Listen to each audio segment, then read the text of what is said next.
all of technology is getting better. We got these Oculus VR goggles. That's awesome. Indeed. And guess what else is awesome? All the sexual wellness toys that they have now. And they've implemented technology. And a lot of people maybe remember what they knew was out 20 years ago or even 10 years ago. It'll blow your mind now. It's so much better. The research and development they put in these things are awesome. And even the price points. And when is the last time you set foot in the phenomenon, the amazing location that is the flagship store of Fair Villa Megastore? We've been working with these guys since almost the beginning of our podcast.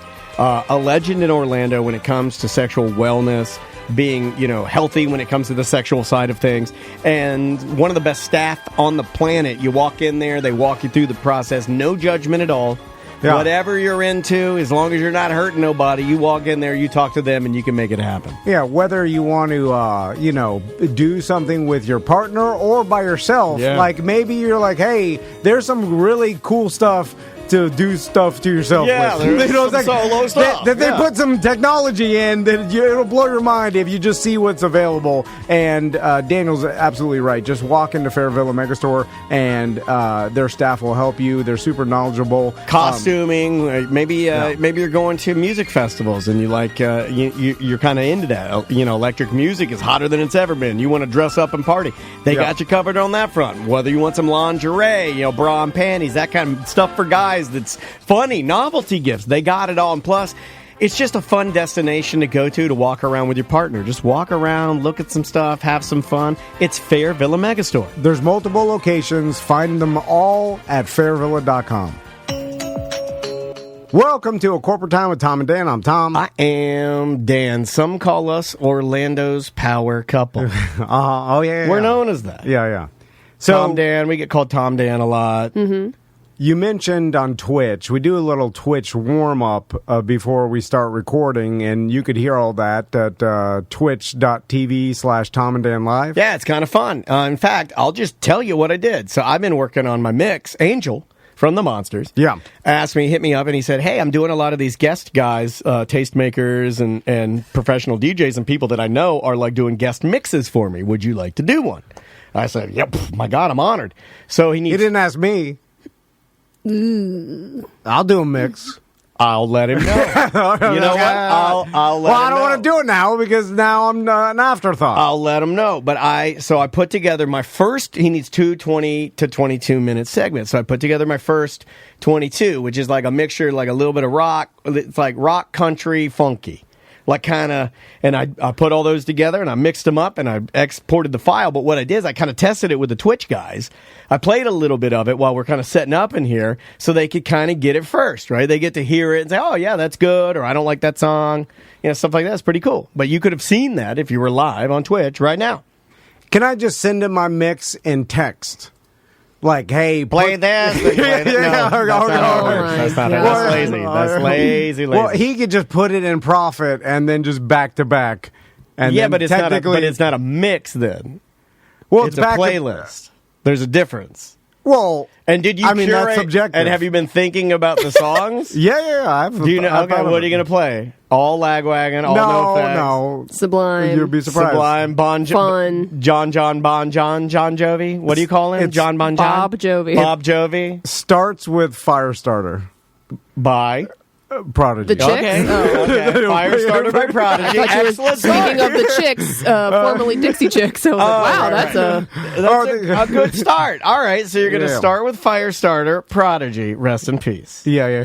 Oh, he's dead? Well, the white guy with the inverted mohawk, green mohawk, he passed away. Oh, God. I want to say that's tragedy. I want to say right before the pandemic or something. I think you're right, but I don't know what time is anymore. So. Yeah, and there's also an Easter egg that Samantha's Travis and me both very much enjoyed in the video game Assassin's Creed Odyssey. There is an Easter egg of the Firestarter guy. He's in one of the missions. 2019. So, I was right. 2019. Man, did we not hear about it because the pandemic overshadowed? Well, we heard about it. No, we heard about it. March of 2019. We heard about it, and then we forgot about it. I'm sorry, May of 2019. Okay, yeah. It was like, we heard about it, and then it was like, uh-oh.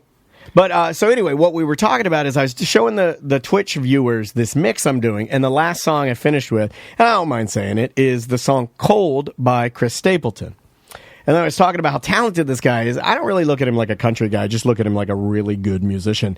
But he performs a lot of the time, and you can go out and find this video of him performing with his wife. He does an NPR Tiny Desk concert where it's just really just him, a guitar, and his wife. And she sings backup. And when I look at that, I'm like, there is an element of jealousy, and of like, I look at that, I'm like, my God, to be able to there and create beautiful music, and then have your wife, who's also gorgeous, just come next to you and just gently lay a harmony on top of what you're already. It's just cool. Yeah. I don't know what it is about it, but then it got me on like, they are a true power couple in the sense that it's not their powers in different directions. They literally are on the same team doing the same thing. And and they're both doing it really well. Highest level, right? Yeah. Yes, the highest level. Like, I don't think they complement each other. Yes, I don't think you get more soul. I don't think you get better musicianship and authenticity and feeling. Like, you can get people that are as good, but I don't think you're going to go better than when you watch them. You're like, my God, you're meant to do that. Yeah. But they are true, in my opinion. That is a power couple. Like Beyonce and Jay-Z, when they perform together, that's a power couple. But when you see them perform together, we understand who's the most powerful. I did go see them perform together, and Beyonce ran that show. Oh, yeah. And it was featuring Jay-Z. Yeah, without a doubt. Without a doubt. I don't think... Is she more rich than he is? I don't believe so. That's a tough call. He owns some companies, right? So does she, though. Yeah, that's true. She's got to be close. But I think he dipped his toe into music, like getting pieces of other people's stuff. He owns a record label. Yeah, that's what I'm thinking. He started his business before she did, so maybe he's just ahead of her time-wise, right? Because he's older than Beyonce? Yeah, but that doesn't necessarily make him more rich. No. She could have acquired more money than him in less time. Well, I'd be surprised. Like, to me, if I was going to guess, I would think she's more rich. I would too, for some reason. But I don't know. But Jay-Z's huge, and he has a lot of people under him that he's making money off them. So in 2018, Beyonce's net worth was valued at $355 million. Holy moly. What do you think Jay-Z's was? In 2018? Yeah, I have a 2020 Forbes. I thought he was close to $1 billion. Forbes in 2020 reported that she was worth $420 million. How much do you think Jay-Z was worth in 2020? I like that she was 420. That's interesting. Let's go 900. Well, I would let 550. $1 billion. Yeah, I thought he was a billionaire. Oh, wow. I'd heard that. All right. He'd always been right there. Like, he's always been sitting in that 900 million. Yeah. And I think he's been kissing that for a long time, and then he pushed over. But as far as hump. their music goes, her music has made $26 million in digital sales, and he's only made $17 million in digital sales. Yeah, her music's more popular, but he has more businesses. He hasn't really come out with anything new recently. I don't think you need to, right? No, I mean, you don't need to. Once you've sort of ascended to both of them could stop and just be just fine. Oh yeah, like that's no, but lot. I mean, like even with like producing things, you've done enough. We have enough of your stuff to know how good you are at what you're doing. You know, but like, so that got me thinking about power couples. And then somebody mentioned, I think maybe Sam mentioned like Giselle and Tom Brady. And yes, very powerful, extremely talented, both of them. They don't complement each other, though. Correct. Yeah, they don't work together. You don't see them working together. Occasionally you see them together, but I always see, and I don't want to be rude, but it seems a little mismatch. Not negative or anything. I'm not being I'm just saying it doesn't seem as cohesive as the Jay-Z Beyonce, as the Chris Stapleton, and unfortunately, I don't know her name. But I like it when you see it complement. Are there any others we're missing? What about Trisha Yearwood, Garth Brooks? Yeah, that's a good one. But it started with They've been together for a while. Started with a touch of controversy, did it not? And I think that tarnishes it a little bit. If we're ranking them, I think that what I know about how that relationship started makes me feel a little uneasy. One is always way more talented than the other, right? No equals? I'm asking, like... Well, in my marriage, certainly. I am the talent, and my wife is behind the scenes, like very much... Like, my wife and I are very much like an Elton John, Bernie Taupin scenario, where she's the Bernie Taupin, stays in the shadows, and I'm wearing a, powdered wig on stage, or duck suit. The husband and wife entertainment duo... Did that start kind of George Burns and Gracie? Oh, okay. I was going to say Allen? Sonny and Cher. But that... No, George Burns and his wife were doing it way... Ike and Tina. Ike and Tina. Oh, wow. And they performed together. Yeah, they did. They performed together. But so speaking of Ike and Tina, is it like, Tina Turner is the talent, and Ike is just tagging along and wants to be famous, right? Ike, you're so... Same thing with Sonny and he Cher. made her. So. No, Ike's the worst. of course. Even when I listen, sometimes I have to warm do? up on my Peloton. I have to warm up to Rolling Down a River, and you hear him sing, and he's like, left a good job. And I'm like, ew, get to Tina. I don't want to hear you. Get to Tina. Didn't he beat her too? Oh, yeah. Tina Turner, I remember as a little boy seeing videos of Tina Turner when she'd be like, I'm your private dancer for money. And I'd be like, oh my God, that lady's so hot. I was like, you're so hot. Wasn't it like openly known to, like at the time, where like Ike beats Tina Turner, and then the society just turned a blind eye. Talk about it. We did that a lot. Yeah. No, we're just now starting to bring up problematic people, and then everyone's like, "Oh, everyone's too woke. Let's go back to turning blind eyes at women getting beat." How different of a society did we live in? Oh, it was rough, especially to be a woman. There's like this guy, this man is beating a beloved Tina Turner, and everybody was just like, that's what happens. But didn't something eventually Part of the deal. I feel like something eventually did happen. I think it did too, but I think something eventually did happen because we always bring that up. They didn't storm his house and like arrest him. It was just kind of like, yeah, he beats her good. That's But you're right. Because it was a well-known thing, and I feel like they were still together, right? It wasn't like something that happened and then they split. They were like, it was an abusive relationship, and they were still performing together. Yeah, the chat room mentioned Ozzy Osbourne, Sharon Osbourne. Yeah, she's the business side. Yeah. And the brains. And I think Ozzy Osbourne, for a frontman, I've always enjoyed his voice, like all Black Sabbath, his solo stuff. Like, I've always thought he had a really good voice. Like, I like it when he just sings. Like, he's not bad. I've always liked Ozzy. Yeah. But he's not the brains of that. If you want to know why he made it, it's probably Sharon, right? No, not even probably. Super smart, great businesswoman, makes really excellent decisions, opinionated. She's got that. You have to be able to grab yourself and make decisions. You can't ride the fence. She's opinionated. You got to be opinionated. Didn't he have an affair or something like that? Yes, he did. Like a couple years? I want to say 5 years ago. Okay. I'm trying to get back. Wasn't it his hairdresser? It was something where I think it was his hairdresser. I think so. Man, I'd bang my hairdresser. Well, I wouldn't bang John the barber, but when I had a hairdresser, I would bang. You know what? I'm going to take that back. It's 2022. I would bang John the barber. He'd bang you. He would bang me. He'd bang me good. He'll hold us both down. Yeah. He'd bang us both. Yeah. Well, I don't know. He may not be into us, but if he was into us. I know it. Yeah, you got a haircut yesterday, and I noticed that it lasted a very long time. So, this guy left, and then I see whenever we use the business card. By the way, stop using the business card for your haircut. I see it pop through. I saw it pop through 4 hours after his haircut. Y'all might have had a long session, man. He had a 4-year-long affair with his hair colorist, Ozzy Osbourne. And 4 years. That's a long time. But they stayed together, right? Yeah, they did. That just They proves separated for a little bit. And then that's called the Clinton. When you can work through it, you can the Clinton. You just go to separate houses for a little while. Yeah, act like it didn't happen. She's a businesswoman, and that's her business. And it didn't really, I imagine to her at some point he just becomes whatever. like a money child to her, right? Yeah, like it's a baby she has to take care of in order to keep her money flowing. Yeah. That's a horrible thing to say. I don't mean it like that, but I think. But she could also stop today, and she'd be perfectly fine. Yeah, she does her own entertainment stuff, TV shows, and producing bands and managing bands. That's a good point because she doesn't need dumb old Ozzy Osbourne anymore. Not at all. She could have divorced him this 5 years ago, and the world would have took her side. Here's the thing about Sharon Osbourne: I don't think she ever needed Ozzy, right? I mean, like you look at some people and you're like, well, no, I'm saying you look at some people and go, that person probably would have been a success. No Ozzy, like she would have been successful, maybe not in rock and roll.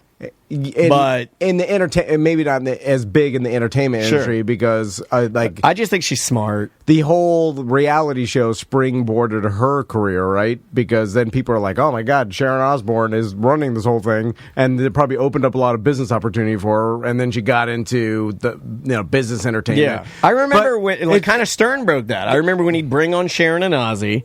And it kind of peeled the curtain back a little bit on like this guy you don't really know much about, and then you're like, oh, he's like a family guy, So weird. Let's analyze this for a second because she could have easily divorced him, and the world, and it would have probably done better for her career. People would have rallied behind her, and they did. They were crapping all over him. And then on the opposite end, like a Bill and Hillary Clinton, she made that business decision probably for her own political career, right? Because divorcing Bill Clinton may have not been good for her career. But this is the opposite, like divorcing. But I think if it happened today, she would, and I think people would be behind her. You mean Hillary or Hillary. Sharon? Okay. Yeah, maybe because at the time, yeah. But even like 4 years ago with, or 5 years ago with Sharon Osbourne, like, that just shows that maybe she does genuinely love. Yeah, that's it. Yeah, I think he genuinely loves her. I don't know, 4-year affair. That's but I mean, I couldn't do it. I understand that. God bless Sharon, I couldn't do it. But unfortunately, on this one, I'm gonna have to. It's a slap in the face. I'm gonna have to use. That's more than a slap. I'm gonna have to call something that I hate calling, but I'm just gonna have to throw this one out there as a guy thing. I don't think you're ever gonna be able to wrap your brain around the fact that you can, I think, F somebody for 4 years, but still love Sharon Osbourne. 4 years is a full-on relationship. It is. That's not just effing somebody. He had it, but you can also love more than one person. You know, like you can love this hairdresser and bang her good, and you can love Sharon Osbourne. But for then Ozzy, just be polyamorous and call it a day. Yeah. And who knows what people don't like to do that. Yeah, and who knows what their relationship is? You know, I mean, you could. I want to go back and watch the Osbournes, but those were the good old days. I went back and watched a little bit of it, and it when I watch it now, it's more Addams Family-ish. You know, like when I watch it, it's way extra gothy, and I don't remember it being so gothy. Oh, really? I caught they gothed it up, but I didn't notice at the time. It's funny when you go back and look at stuff, you'll see how you were manipulated a little bit more. Yeah, you know. It was before. I'm not saying the media is manipulating us and everything. That's not what I'm doing. I'm just saying that, you know, you go and you look at this. BS reality shows. Yeah, I'm looking at this. Well, they're creating an image. Yeah, and then the one that I went back to look at, Sam, recently was when Burt McCracken from The Used was dating Kelly Osbourne, and he was on the show. Yeah. And he's on the show. Yeah. I hated that. And they filmed him. They made him. He was like burping and farting, and they made him look like gross. It made him look gross. Which he's not gross, but he's not. They gross. hammed it up. Yeah. Yeah. Go back and watch it. I want to see what you say. But for Ozzy Osbourne, like, your wife has been taking care. I mean, that unless the whole reality show was completely BS, but it looked like basically Sharon was taking care of Ozzy Osbourne and, like, you know, basically magooing him through life, right? And and she was his manager and basically the wife that takes care of everything that your husband needs, which for a bumbling old man, he needs everything, right?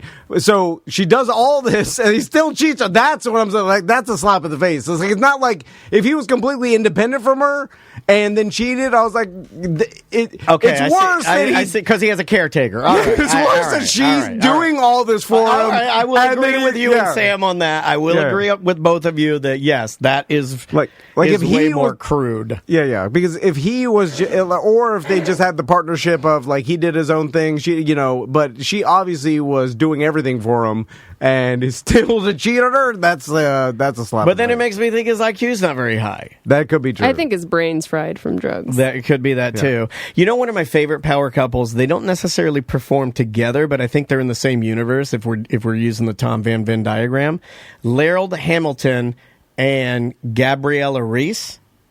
Oh, athletically, yeah. They are fun to watch because it is fun to watch two beautiful people do things I can't do. Like, it's fun to watch him and her on a surfboard together, and he's holding her up in the sky, and then he's surfing while holding his wife on and it's not a huge wave, but it's just the amount of strength and power. Plus, they're both beautiful.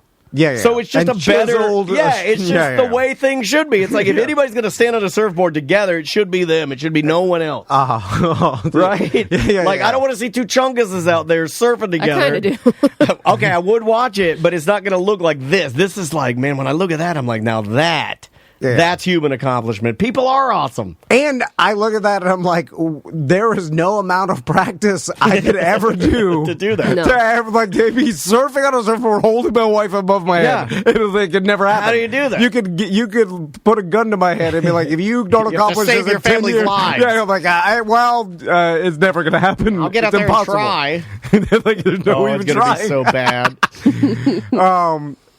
There's one of my favorite power. I'm trying to think of other ones. One of the we're missing ones that could be in the sports world now. Yeah, but they're usually different sports. There's a lot of those where you'll see isn't Dwayne Wade married to an actress? Oh my God, I can't think of her name now. There's a lot of female soccer players married to other female soccer players, or NFL Gabrielle players. Union. Sorry. Yeah, you're talking about Ertz and what's her name, who's on the U.S. women's national team, and then you got two women that are together, Ashlyn Harris, and I'm blanking on her partner, but they're, I mean, that's a good one because you can play on the same blanking team, dude. That's a good one. You're both good at the same sport. That's when it's on the same team. You're literally on the U.S. women's national team. And that's the highest tier of U.S. sport. So you have to throw them in just because they're at the top tier. I wonder if we'll ever get to a point where that happens in NFL football, where you have two married men playing on the same team. That'd be awesome. You know what I want? I want receiver, quarterback married. Yes. Well, and I want Brady and Gronk are almost there. And they are. It's statistically pretty impossible. But I want it to happen because I want there to be two. I want it to happen twice, and I want one of them to be fiery and argue all the time, and I want the other one to just be consistent and always catch passes and never fail. What about acting? Emily Blunt and John Krasinski. They also made that movie together. Yeah. So they were starring in the movie together, basically by themselves. That happens a lot, right? That's like Brad Pitt, Angelina Jolie. Well, they weren't a couple at the time. Yeah, with the Mr. and Mrs. Smith, and then that kind of led to the coupling. Acting is harder because it's way more subjective, I feel like, with being a good actor. Who's a good actor? Who's you know what I'm saying? Yeah. With singing, I guess you can kind of be it's close. Even with all that kind of entertainment, with the sports, it's kind of more concrete, as these two people are in the best of their leagues and the best of that particular sport is now, quantified. We're talking about power couple, but the opposite of that is just as unique and just as interesting to me. It's fascinating to me when you have mega stars. I remember the first one that really ticked the box in my mind was Julia Roberts, where you had somebody who was at the time the most recognizable woman on the planet, and then her husband is literally a civilian.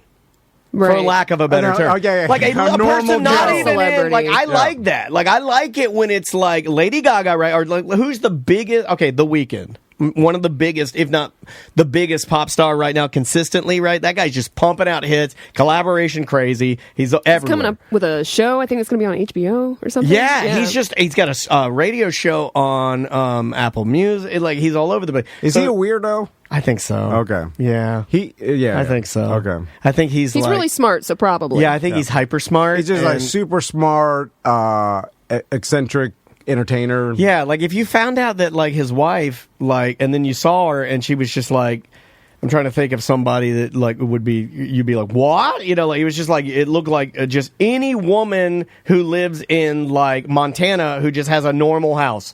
Yeah. You know, you'd be what?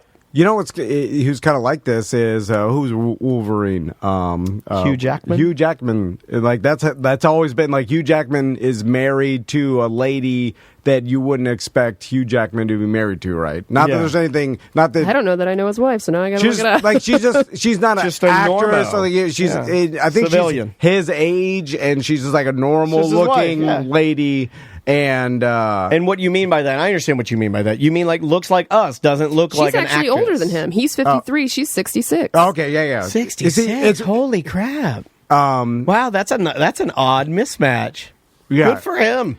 And because normally you'd expect the model, the younger, that kind of thing. Okay, here's one. Christine weighing in from our Twitch chat room. Twitch.tv. She is an actress, though. Oh, okay. Australian actress. Maybe not that's unknown, I guess. Twitch.tv/TomDaleLive if you want to watch us live. Christine says Andy Samsberg is married to a professional harpist. Wow. That's a weird mismatch. Yeah, I like the mismatch. I like it when it's that. To me, is more fun. I think that's more fun. But it's also weird. Even one of I've been bringing his name up a lot recently because I bought some stuff for Andrea for Christmas. But Matty Matheson, here's a guy who's a celebrity chef. He's on every podcast and every show. But like you'd never know he had a wife and kids, and his wife and kids live on a farm, and then I guess he just goes out, and this is a kind of weird... like that. Keep your family out of it. I kind of like that too, but it's a weird concept to me of like them. you go out and you earn the money and you do the junkets and you work your ass off, and then I guess you just come back and park it for a couple months with your family. I wouldn't be able to do that. That'd be really hard for me. You and I were talking about that this morning. Yeah, life on the road. Yeah, I would cry. I would cry every night if I couldn't see my family. Yeah. Some people built for it. Yeah. I'm not built for it. But the power couple is fascinating because I can't imagine, like my wife doing the same exact, especially when it's in the same business. It must be weird. And then you could perform together, and that's when it becomes even weirder. I perform with my husband. I know. Yeah. Oh, yeah, absolutely. I guess if it was platforms. If it was your, if that band was your job, I wonder. I mean, that's got to be harder. Well, I haven't had a band the in podcast. years. I know the podcast, but I was thinking when I think perform, I always think band. Yeah, I don't I do think too. podcast. I wouldn't. I don't look at this as performance. You're putting on a show. I know, but we don't think of it like that. Yeah. It seems pompous to be like, I'm performing. Yeah. Look at my performance. It's not that good. Not that good. I didn't say it was good. I just said that's what it was. I am underprepared for this. You're underperforming. Yeah. Underperforming, underprepared. Here's the latest one. I'll leave you with this because we got to take a break. But the latest one that I saw, and it just happened naturally, I saw. I still follow Jesse James from West Coast Choppers on really? Instagram. What's he up to? I haven't been, it's like once I've set that thing, I don't go back and curate it. I don't know if people do that, but like I never unfollow. I never go back do, and change it like based on anything. But so I'm looking at him, and he's putting up like different pictures of does he still own West Coast Choppers? Yeah. And but his main thing now he makes custom guns with Jesse James Firearms. He makes like really high end boutique level handmade 9mm pistols and like really nice guns. Does he like make them from scratch? From a block of metal. Really? Yeah, it's crazy. That is crazy. It's crazy. But I'm not saying this guy's a good guy or anything. That's not what I'm saying. But he's talented, obviously. Yeah. So I'm looking at his Instagram, and then he puts up a picture of this new gun he made, and it's pretty impressive.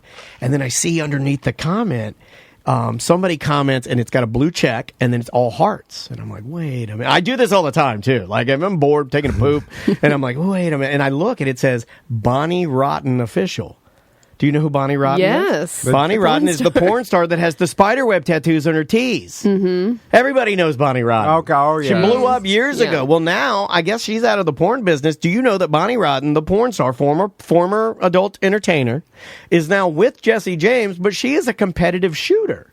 And they're both like Texas, we're open baby gun people. Really? Yeah. And they're together. Interesting. Very interesting, right? I would have put that on Who's Porkin' because that was like something I found naturally. I don't think people know that Bonnie Rotten, adult star, he has a thing for the adult stars, right? Janine Lindemuller, the Nazi lady with the tattoo. That's his thing. But he likes the spicier gals. But then with one of the most, like, I guess... Sandra Bullock, right, yeah, that's the bland actresses. I think they're bland. Bland super actress, like one of the most recognized... No, I know. She just had a Netflix movie come out. I think she's changing her name to Mrs. Netflix, because she is their gal. A huge actress, A-list celebrity, but I'm saying you would look at her like a kind of a Jenna Fisher, as if, like, she plays usually the innocent... The girl next door. Yeah, right? I mean, spiderweb tees. Right. That's the opposite end of the spectrum. Yes. Well, he toned it down because remember, he went to Michelle Bombshell, who was the woman who used to dress as Nazis and post it, and then people were like, she's a white supremacist. Then he went Kat Von D. Yeah. So he likes a particular look, you can say, Except right? Except for Sandra. He was with her a long time, too. Yeah. Maybe try things different. I was vegan a couple of years. I mean, you do that, right? Like, my last year of college, I was a vegan. Kat Von D, the tattoo reality show. They're done. They're done, right? Yeah, most of the ones that are coming out now. She just retired from tattooing, I think. Oh, really? Yeah, I think she just sold her her shop, and I think she's moving to a farm in like mid America. Yeah, it seems to be the thing that people want to do, right? She started a family. She's got a kid now. Oh, I didn't know she had a kid. Good for her. And if you're a famous tattoo artist, you could have just people fly in and go to your studio in your house, and then you tattoo them, and do it appointment only. For sure. Yeah, if you wanted to do it that way, sure. Yeah. Welcome back to A Corporate Time. All right, we were just on Inside Edition. Oh my God. Hold on. We don't know. And we gave them a stinker. We don't know. Yeah, they might cut it. Yeah, it'll never air. You know why? I'm going to We didn't give them anything juicy enough. Because there's nothing juicy. Let's give them. But I could have made it up, and that's what they wanted. That's all they wanted, is for us to do some Florida. They wanted me to take my shirt off. Florida. Yeah. They wanted me to start screaming everything. No, do I get free beers now from Will's Pub if I was on Inside Edition in a Will's Pub shirt? They never air it. At least one free beer, right? A draft. I bet you. Or like an ice cold Modelo. They'll type something up for their website instead, and they'll just they did mention he was sick. You know what I mean? I don't want to be that. Well, he was. I know. He said that. I know, but they're going to spin it to make it look like it's something else that we didn't say. Yeah. Well, that's what you need a click. Listen, I am human clickbait. I'll give anybody, but the problem is I don't want to know what we're talking about. So Inside Edition, let me reset. Inside Edition contacted us via email. We're live on the show, and we're doing it on Twitch. And Inside Edition's like, yo, can you guys talk about your interview that's gone viral with Bob Saget? Well, we didn't know. Has it gone viral? I don't think so. How viral has it gone? Check the downloads. No, it's not. I checked it. It's the same. It's like I think they mean the clip from TMZ has gone viral. Yeah, but TMZ, has that? How many people took our audio, and I guess it's newsworthy, so I guess they're allowed to do that. I don't know the rules anymore. I mean, I'd like to say, TMZ, don't steal our audio. Give us a click. You could, but I think you can do that. And what do I care? I got to do this again tomorrow. I don't have time to talk to TMZ. But anyway, so they took a piece of our interview with Bob Saget. And by the way, the Monsters had him on. Other shows have had him on. But it's not like this is like one in a million. I mean, I guess we were honestly one of the last media outlets to talk to him. Well, I think the Monsters are technically, because he was on Zoom with them. Yeah, I mean, it's just luck of the draw that they Yep, we're on HollywoodLife.com. Picked up the story and said that we were his final interview. I like that. I like that they got it wrong too. I think it was Monsters. I think you're right. It was not us. The only thing that makes me happy is how mad Russ is going to be about this.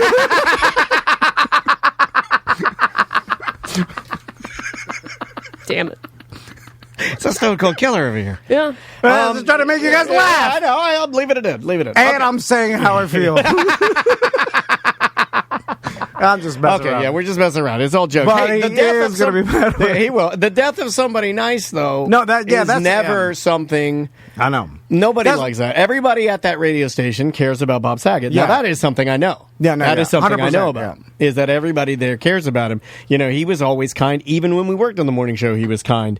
That's why there's such a good relationship between him and the station. But again, what are you going to say? Like, and that's the weird part about it is like nowadays media trying to grab a hold of any morsel of content. Like, it's weird. A little yucky, right? A little yucky. But I didn't feel like she didn't try to ask us or lead us down anything weird. Or, she's... Well, what could you, again, I wanted to give her the goods. And hey, you're not allowed to say that. No, but I'm just You're not allowed to say you wanted to give her the goods. Because I know what, Give me the goods then. If I pretend to be... Well, I'm going to say if I was cheesy... And just a publicity whore that just wanted to do. So you just ease it, little things that if I was stereotypical radio show host, right. which you're going that direction. Yeah, I mean, you only have 10 more years, and I think you get whether you like it or not. I think you get the card.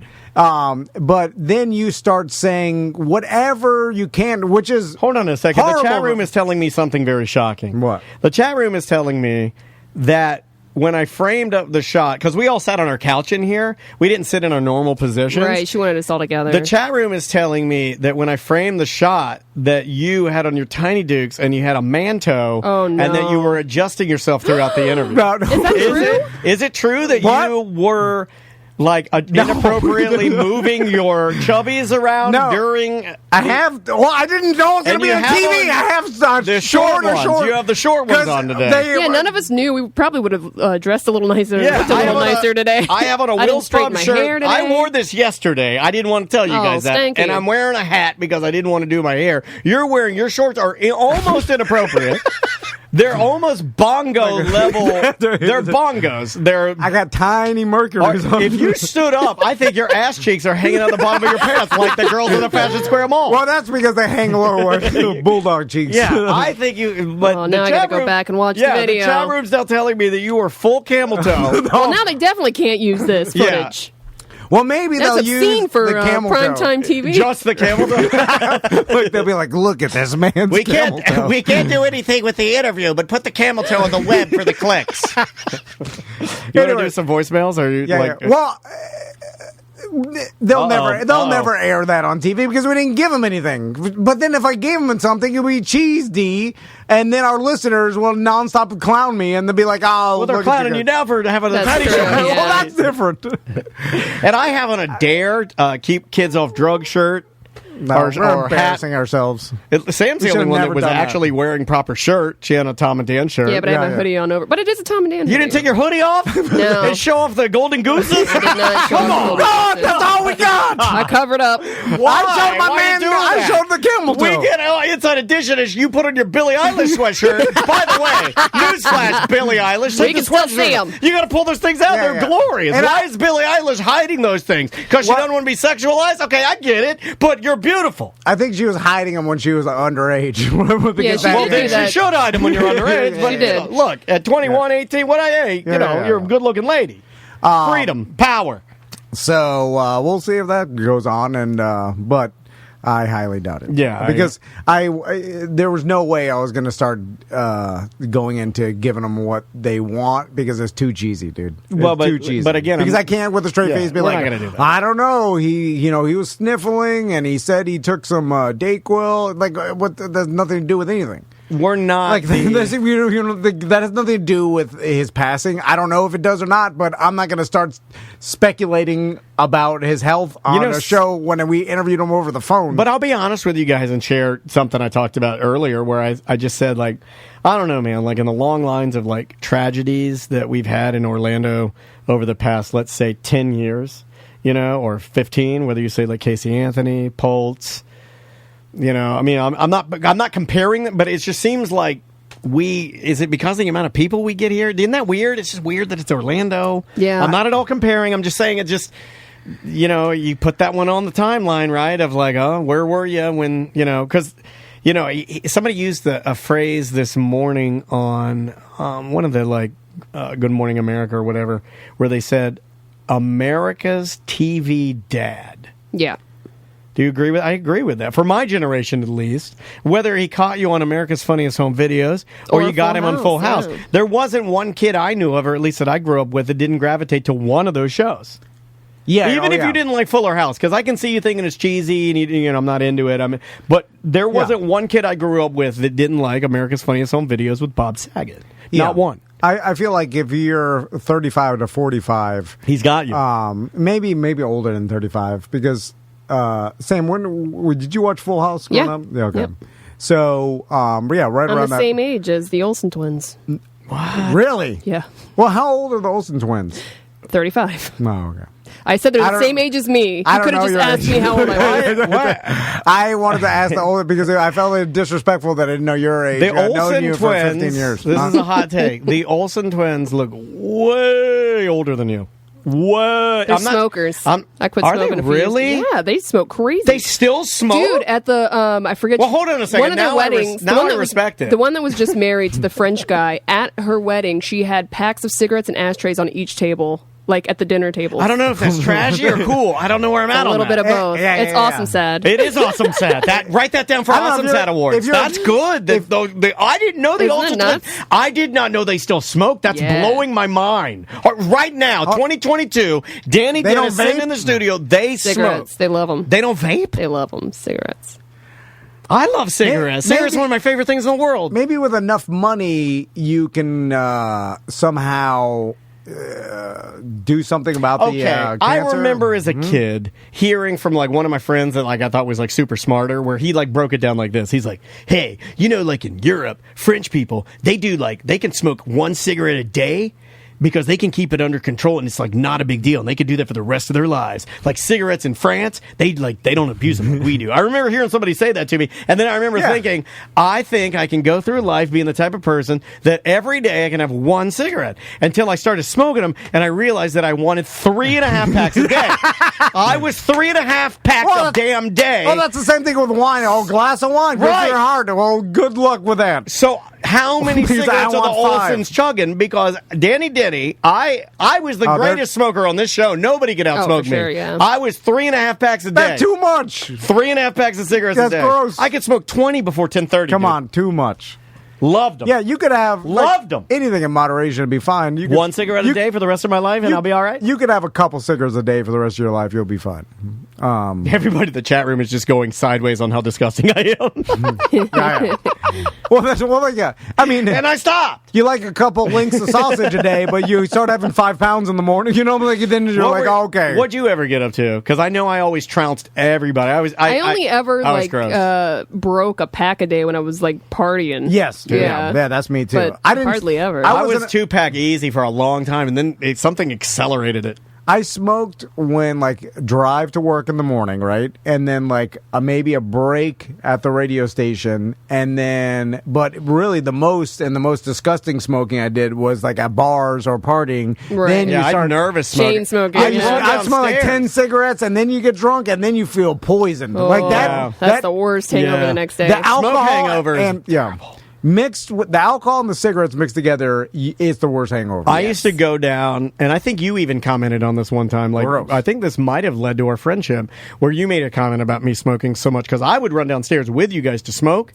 Yeah, but you smoked 2. 3, dude. Oh, okay. 2 or 3. I'd light them off of each other, and even he would make a comment like, "Oh, yo, slow down there, Junior. What are you doing there?" Yeah. It's too much. Now, how much more damage did I do to myself than anybody else, or is that all good now? Because I haven't smoked in forever. Yeah, I think it heals itself or something. What I know. We should have told Inside Edition. About a pack? Only if I was drinking. If not, I probably smoked 10 cigarettes a day, half a pack a day. I wish on average. See, I think that's I think that's most people. You were about 10 a day, right? I've smoked a couple cigarettes with Samantha. The cruises. Hold on a second. I want to smoke with you guys. Some of the early cruises, yeah. Let me smoke with you guys next time. I remember. Okay. We'll never go on cruises again, though. I remember being hammered drunk, and we were in the back of the cruise ship smoking cigarettes, and they shut down all the pool and stuff. We weren't even supposed to be there, and we were smoking. And then I remember us smoking in the casinos. Yep. The high point of me smoking, I had an apartment over by UCF, the one that I broke the screen door. Yeah. I had just gotten a little bit of credit. I bought myself a Gateway computer. I set it all up and made it look nice. I had a little corner desk. And I didn't like being able to play chat on ICQ or get in chat rooms or, this is when the internet is just sort of blossoming, right? I didn't like having to go outside to smoke and come in, so I just said, screw it, I'm going to smoke inside my apartment. And that was when I truly just gave up. I just said, I'm going to smoke in my apartment. And then it led from computer table, and then I noticed over a few months of smoking in my apartment that my beautiful Gateway computer with the little cow icon on the front that you would tap to turn it on, started to turn yellow. Because I would smoke while I was on my ICQ, and it started to turn yellow like a serial killer's computer. And then I started smoking in my bedroom. I'd sit in my bed and smoke and read Playboy magazines.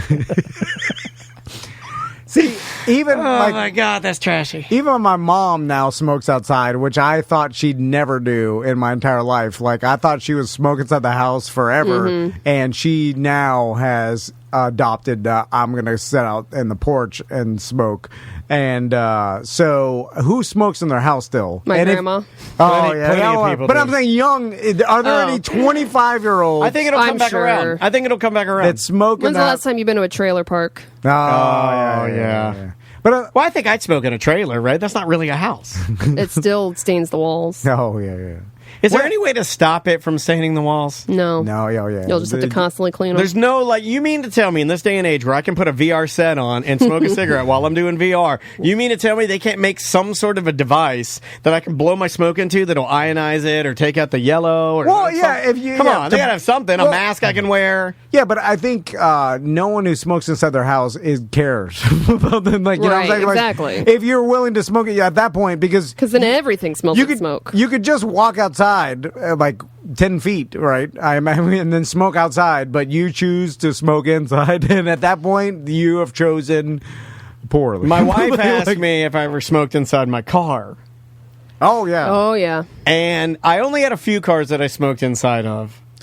But I never put the cigarettes inside the car's ashtray. I did that once or twice. You tossed twice. them out the window like an animal? I littered. And then you'd have that mark on your headliner where you'd catch the headliner. My dad would catch the headliner with his chair. He'd be like, oh, God damn it. Oh, yeah. He'd be mad. I remember I burnt the inside of a Mazda 6 like for a radio station promotion, they gave me a Mazda 6. Yes, I remember that. And you smoked inside of it. I remember I was appalled. I smoked inside it. You and Savannah smoked inside the Monster Mini and smoked it all out to the point where the Mini dealership wanted to make the radio station buy the effing car. Yeah. I love that story. That's a goodie. Well, I was like, I'm just an intern. So it's the person that works here's fault. Wait a minute, your Mazda 6, I think I may have smoked in that with you. No, that was after you quit. Was it after I quit? I also drove it through a flood in Deltona, where the water was going over the hood. Because Lake Monroe, this is true. I was smoking and it got up to Providence.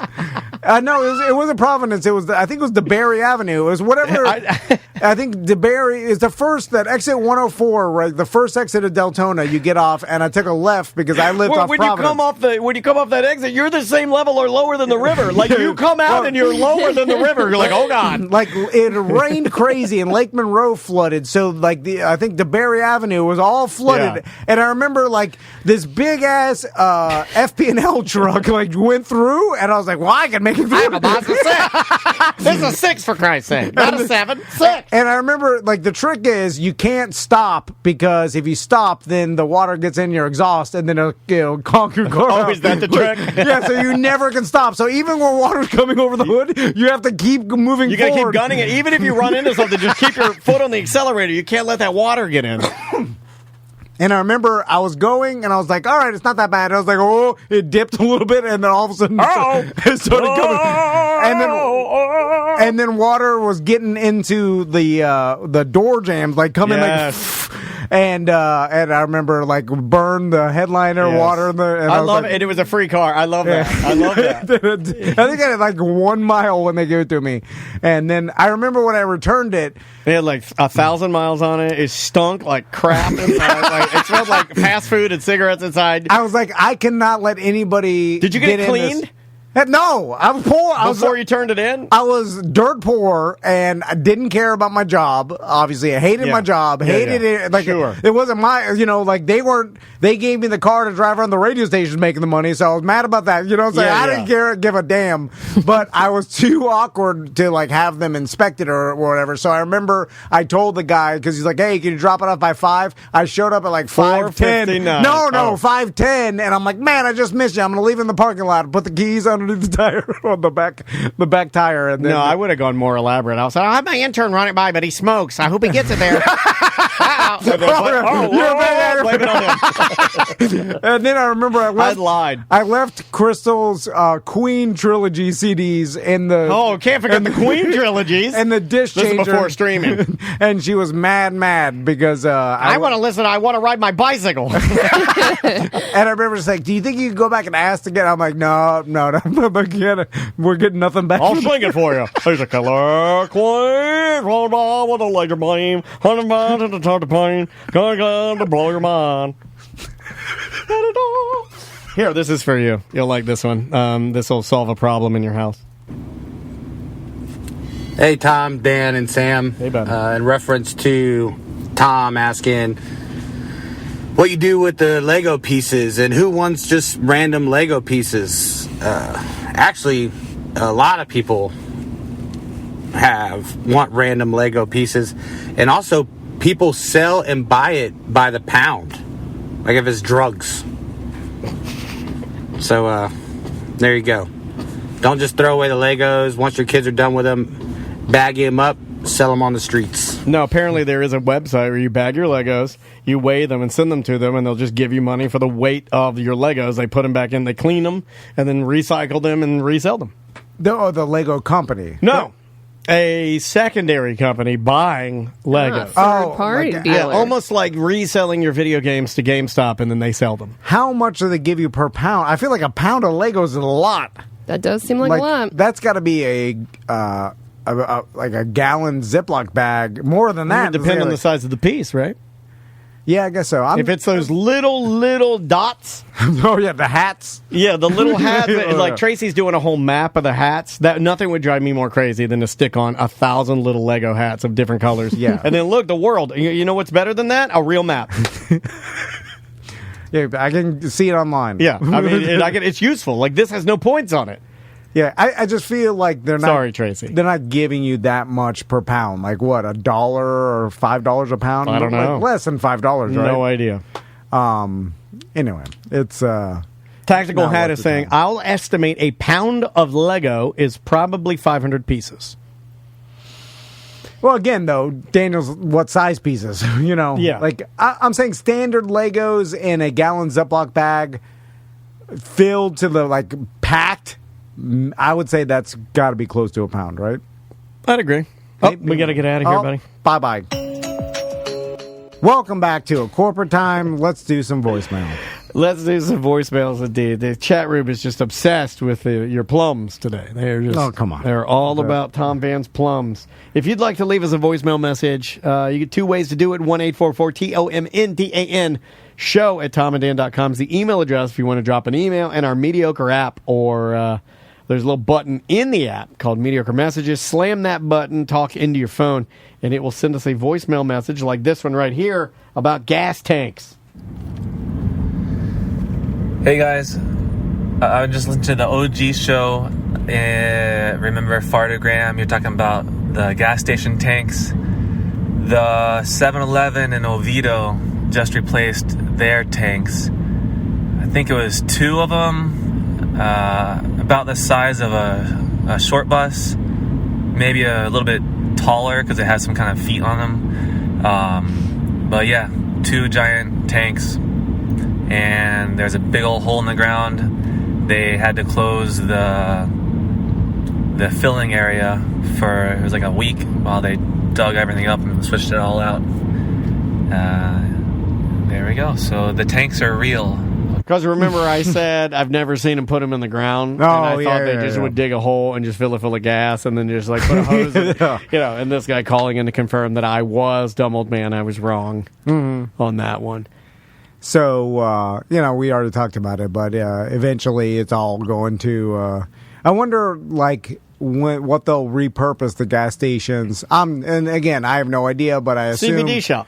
That everything's a CBD shop now. They're all every gas station will eventually become a CBD shop, and it'll be some lady in there, and she's bored because nobody goes in.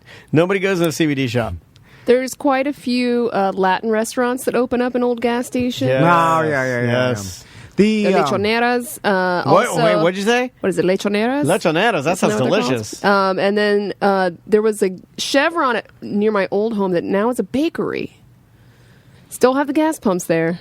Oh, that's a they bold don't move. remove the gas pumps. Usually they just have the overhang and then put plants. Yeah, they do put plants. They leave the overhang. Isn't that what Black Bean Deli did? Was that an old gas station? I believe it was a gas station, but I think it originally started as Vegas Cafe. It was a Cuban cafe called Vegas. And then it was it used to be an old gas station before that. Probably. And then the other one you're thinking, the other Black Bean Deli in Winter Park used to be Winnie's. It was a Chinese restaurant, and he took that over. Because the marts at the gas station, people still the 7-Eleven near my house. People are always buying. I'm in there all the time getting sodas and the White Claw. I love 7-Eleven. I love and all the snacks. I and love the a convenience store. I love walking the candy aisle and seeing the new Sour Patches they got. I like looking at the Mountain Dews. I walk down the booze aisle. I see what Tall Boys we got because the Tall Boy selection is different than what you get when you go to any regular liquor store, stuff like that. You get some crazy stuff like Crazy Mike's Hard Lemonades and crazy White Claw extreme flavors you don't see in another place, a big tall boy. I love that kind of stuff. I like walking by the taquitos and the pizzas and the ATM machine. I love a 7-Eleven, man. You ever bought eggs and butter? Absolutely, I bought everything. Yeah. Oh. There's There a isn't little, one thing at 7-Eleven You I haven't feel bought. like- you're like- Condoms. I bought a tall tee. I bought a do-rag. Everything that is in 7-Eleven I have purchased except for one thing. Can anybody guess it? You know what it is. Toilet paper. Nope, I'm sending it to you right now, and it's at the tampons. front. Nope. Oh, well. Rose in a glass ball. Okay. The rose in a glass ball I've never purchased, but I wouldn't. Maybe I'll get one for Sam. When you're getting, Put it on your desk. When you're getting dairy, I don't need my tiny desk. when you're getting dairy products at 7-Eleven, like your milk and your eggs and butter and And cheese. it's crazy expensive. Too. Yeah. But they always offer up an excuse. When they do it, they're always like, forgot it last night. And then they'll say it. Like this morning, there was a lady in there buying 2 things of ice at like 6:30. And she's like, my refrigerator's broken. That's why I'm doing this. They always offer up an excuse. But when you're buying like the $8 eggs and the $12 butter and stuff, are you rich or are you poor? You're poor. You're poor because you do Or that. so you get it delivered to your house. Yeah. Because when I buy it and I'm like, if we don't have eggs, I'll run up to 7-Eleven, I'll buy the eggs, and then when I'm they're scanning me out, I do think to myself, what am I doing here?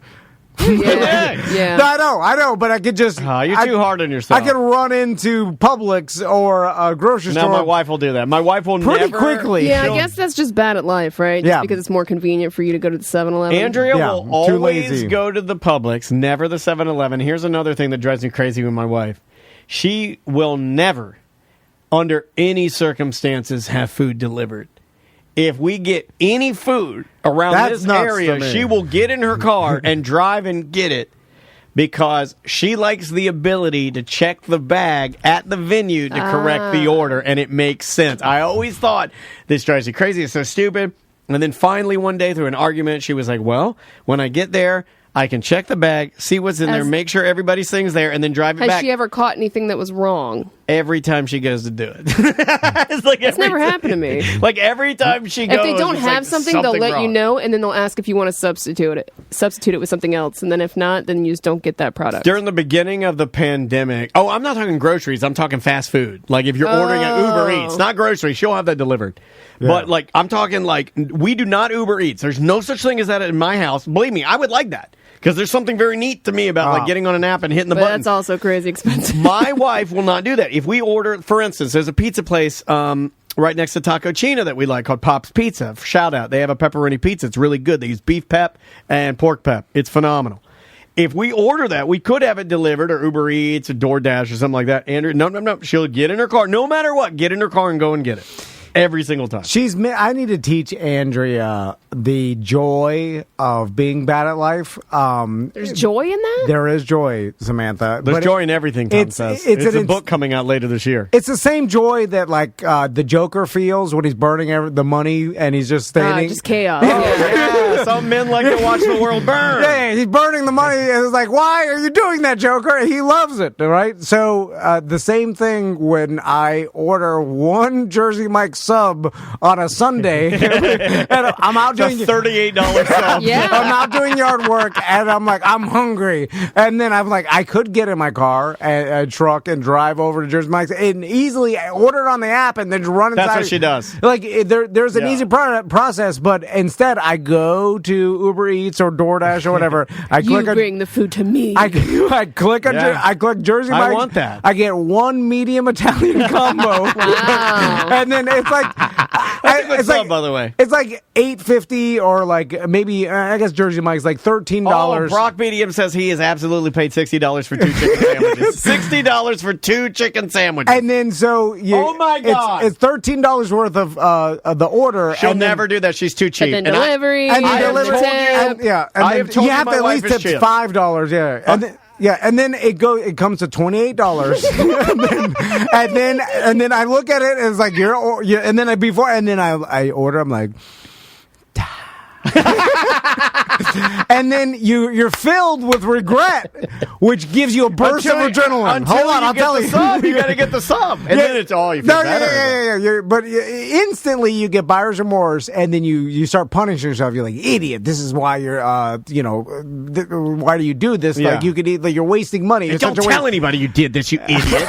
Yeah, but then there's a secret, like an element, like, oh, don't tell Crystal. It's naughty. It's a don't little tell naughty. anybody. Yeah. And then you forget. It's kind of like when you're bad at life and you waste money doing something stupid, overdraft, all the stuff. I get a little bit of that back. Yeah. It's my overdraft fee. Yes. Yeah. Because like, why did this pack of cigarettes cost me $25 in overdraft fees, but you still got your sweet cigarettes. So when the sub gets delivered, this isn't my way of thinking, and but then I'm you're almost eating. on Is it the board. best sub you ever had? No, it's a medium cold. It's a medium Italian. Yeah. It took forever to get there. Yeah, it's not It's even, smushed, all yeah. your Diet Coke is a water. It's all bad. Yeah, it's all bad. Everything about it And is they put bad. it right in front of your storm door, so you have to knock it over to get your They food. knock the Coke over. Yeah. Everything about it is bad, but that's what makes it good. All right. I get it. I understand it. I would never. There's no way I can ever. In fact, I'll beg her. I'll be like, "Why don't you, like Chinese She's food? got to experience it. Like Chinese food. Like traditionally, Chinese food is delivered, right? No, not for her. She'll go and pick it up. You know what? I got to put your wife through a course. Please do. My God. What does that mean? Are you going to show her your balls? What does this mean? I have The to. Red Room of Pain? Is this 50 Shades? No, you know how like you hire. Do I get to put your wife through a course? Yes, you can. So it's, but you know how like you take in movies they take the nerd and they make her break the law. Oh, you're gonna give my wife a bad at life makeover? Are you gonna do like in Clueless where they take old what's her name and they do a makeover on her and make her bad at life? Because in Encanto when Everything comes back to Encanto. And the Muscle Sister, who's arguably the best character of the thing. all you make is roses all the time, and everybody expects you to make flowers and beautiful roses, and then you make one cactus and you're mesmerized by it, Yeah. and you're like, what else could I do? Encanto. I just got 2 things for the awards. In Yeah, this one guy, it's segment. almost like this guy's got such an ego now, he just wants to rule the awards, right? I almost feel like he's shaping it towards him ruling the awards. That was actually really good. You really tried to sing that too, and you hit the notes right. I'm proud of you, man. Embarrassed. The chat room's melting. I'm proud of you. You're like, what calls gonna do? What's your favorite Encanto song? Chat room saying they're outlawing it in a lot of houses because dads are tired of it. I like We Don't Talk About Bruno. Okay. Yeah, that's a good one. Yeah. That's a I good like one. the intro song, "Welcome to the Family Madrigal." But it's you know what? fun. I But I don't like that one because I am so stupid. It's I'm like, confusing. you're called Encanto. Yeah, your name is Magical Encanto.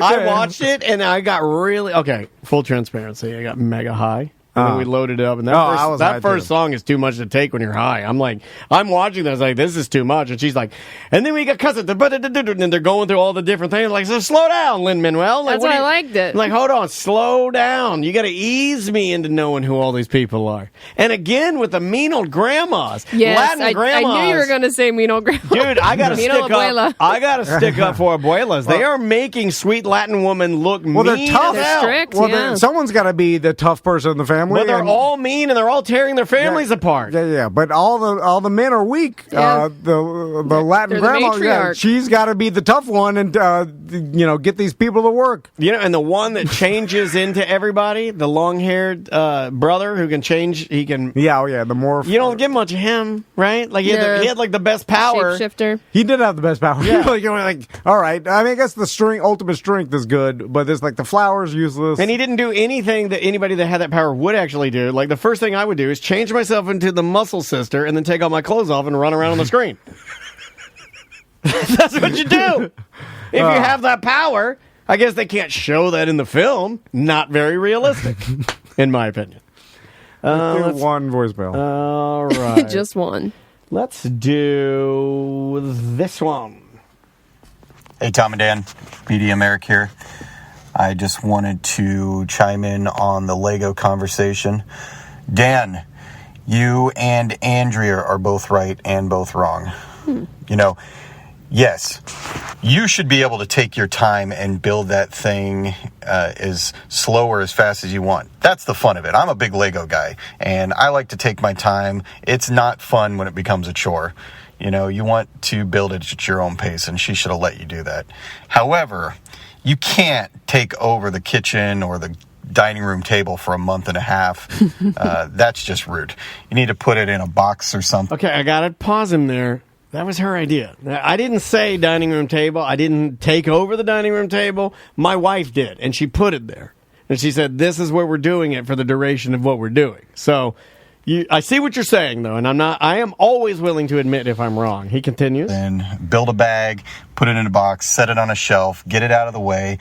Of course you knew that was going to piss her off. So that's bad on you. But, she should have let you build it at your own pace. That was your toy. Who are the perfect human beings that keep their dining room table clean for dining? I don't even have a dining room table. Oh, yeah. Without kids, you don't even need it. Do you guys eat at the dining room table? My wife keeps we eat at the breakfast. Because I know so many people that have dining room tables and none of them eat at it. Well, it's all filled with garbage all the time. Like kids' art projects and a bunch of Legos, and the only time we do eat on it is when guests come over, and then we have to clean all the garbage off, and then it's clean for one day and then filled with garbage again. We eat at the breakfast nook. Most of the time. We have like a glass table with 3 chairs, and that's where we do the majority of our eating. Like you said, but it is clean. I will say that to my credit, to Andrea's credit, it's glass and there's nothing on it. Because it just looks better than having... It is weird to me, and where we do differ, it is odd to me to have a giant... Like all your mail stacked on top of it. But with anything stacked on it, to me it just looks like, okay, you have this beautiful room, right, that's yours, and then in the center of it you have a trash. Yeah, trash heap. Yeah, I can't do that. Half of the trash is all the stuff you need for to entertain guests. Like there's a pile of placemats, a big wooden salad bowl with 2 wooden fork and spoon. Yes. We never used ever. And then there's like candles and napkins and stuff. And that's pushed all the way to the corner to make room for the other trash you pile on there. It's all ridiculous. Yeah. Let's try this one. Hey gang, it's Zach from Ohio. Who is the best-looking male BDM? I nominate Salvatore. The best-looking male. I mean, I would say my husband, BDM. but I'm biased. I'd put him up there. Game Show Drew is pretty good. He's an attractive boy, yeah. But there's some BDMs that Ron. I find Ron. He's got a thick boy thing working, right? Like a muscle man. Yeah. Let's not forget Corey Bryant from All-Pro Dent won Best Chest Award on the Tom and Dan Crew. He did. You know what's funny is I thought of Corey immediately, and the fact that you and I were both thinking of him, but that's weird. Yeah. I throw him in there. He's who else do we have? He's good looking in a rip kind of way. Also, another sponsor, At Home Floor Store, Justin. Well, that I won't say. He's a handsome gentleman. He is a handsome. I'm gonna look at the founders. I'm looking at the founders. More of a rugged not beard. really a BDM. Just a listener, also a sponsor. That's a good question. We've had a couple do a BDMs. contest if they want to do. If they want to submit. I remember there's some people on the cruise that. There's Eric the cop. Oh, Eric the cop's a good He looking moved man. away though. He can make his boobs. He can do that. Can you do that yet? I saw his plums on a. Yeah, I could do at the BDM beach do party. it for Sam. Unzip your hoodie and make it. You can? No, I can't. I can't do it where they bounce because I don't have that big of a pecs. But why not? But what can you do? Well, I can. He can drop his balls out of his chubbies. He did that yesterday on WGN. Maybe I can't do that. I can't. I don't. I could flex my pecs back and forth. My wife can do it while milk comes out. That's not true. I remember like the model good looks where you're kind of like almost effeminate. You know what I'm saying? There was a guy on a cruise that had like Super Metro. Yeah, kind of like you just have a model, like a lean boy. But yeah, where pretty boy. Yeah, pretty boy style. Like I remember, like Japanese animation boys. Like you look at them and you're like, oh my god, you're beautiful. Yeah, because there's like handsome and there's like a beautiful man. Like a handsome man, I imagine, is like more of a beard, stereotypical like Justin from At Home Floor Store, and then you have the model type where you're just like. What you see in a JCPenney catalog. Like the models that model Polo or whatever, like that kind of metro type of person. Good bone structure in their cheeks, weigh 145 pounds, You know, that 145. That's lean. Yeah, like those but they're super skinny. Because they're shorter, too, right? And then they can pull off, like, fancy clothes. Like, all those guys that are little. Like, I'm little, but I'm not slight. You know, a lot of guys that are little are slight. Like, where they don't even have any shoulders whatsoever. They don't even have any... Yeah, like Tom Cruise has always kind of been muscular, but he's such a small guy. He's very small. He's lean. He's petite. I saw him in person. What does he weigh? Small. 155 pounds? You know what I'm saying? Probably, but he's like 5'7". That's what I'm saying. Yeah, just tiny, but he's got the model type face, right? Yeah, for sure. Oh, bye-bye. Welcome back to A Corporate Time. Our guest today, she's going to be at the Improv this weekend. 2 shows Friday, 2 shows Saturday. TheImprovOrlando.com. Easiest way to get your tickets. Sam, you're going out. I'm going out. We're going to do some date night action. Ladies and gentlemen, on the line with us via the Zoom is Miss Pat. How you doing? Hey, how y'all doing? Kind of with the good weather and all the other stuff that's in the air. Yeah. Well, because we got the humidity, the everything kind of hangs in there, including all diseases. It's just everything just hangs in the air. Nothing wrong with that. Miss Pat, I have to ask you a question, and it involves toughening up my sons. Okay, because oh Lord, I've been on this quest to try to make my sons tough, but they've got such an easy life that it's nearly impossible to toughen them up when they live so easily. It's hard to manufacture fake adversity for them to go through. We use the term grit around here a lot, and our children just don't have any. Yeah, and I know that you are a super tough person, and what you went through, strong, and so I mean, people can read your bio, and if they know about you, they know. Snag a book. And so, is it possible to ever be as close to as tough as you are without going through the things you went through? Yeah, the first step that I always tell white people who pay me $200 to toughen up their kids, your first step is you got to stop fixing them snacks, okay? Y'all cuts their grapes till they 35. Miss Pat, you gotta stop that crap. Miss Pat, he cuts his They son's love snacks. He cuts his son's grapes in half. No, they can choke on them. God. That's why he's so soft. Yeah, because he's never had a whole grape go down his throat. That's right. So, you gotta stop. Wait, look, where I live at, they fix their kids' snacks. My friend is dating this lady, and I hate this dude color, but she's white, and her son is in college. She was like, "Do you want me to fix you a snack?" I'm like, hey, "What the hell is going on?" Well, Miss Pat, I was going to ask you that because you did say you still dry them. He still puts on their little underpants. Well, they're 6 and 7. You dress them, right? Like little dolls. They're your little dolls. It's just when they're too tired, I will help them. Too tired. Wake your ass up. They sleep in his bed. They're 6 and 7. What? Oh man! What's wrong with you? See, it's not the kids, it's you. Toughen them up. You take your foot and kick them on the floor. Get the hell out of here. Me and your mom about to play hide and go seek. So, Miss Pat, I wonder if, as you come up and get more and more famous and more rich, right? I imagine that you start hanging out with people that are rich, and then rich people usually have spouses that may be they've been rich their whole life. And you're around a lot of people where I'm sure you look and you're like, why are you so weak? Because they grew up not as tough as you did. Yeah, because you're strong and rich, which is that's the best rich. Yes, yeah. So, I see people from, all types of money. I still keep my old friends too, because old friends keep you grounded.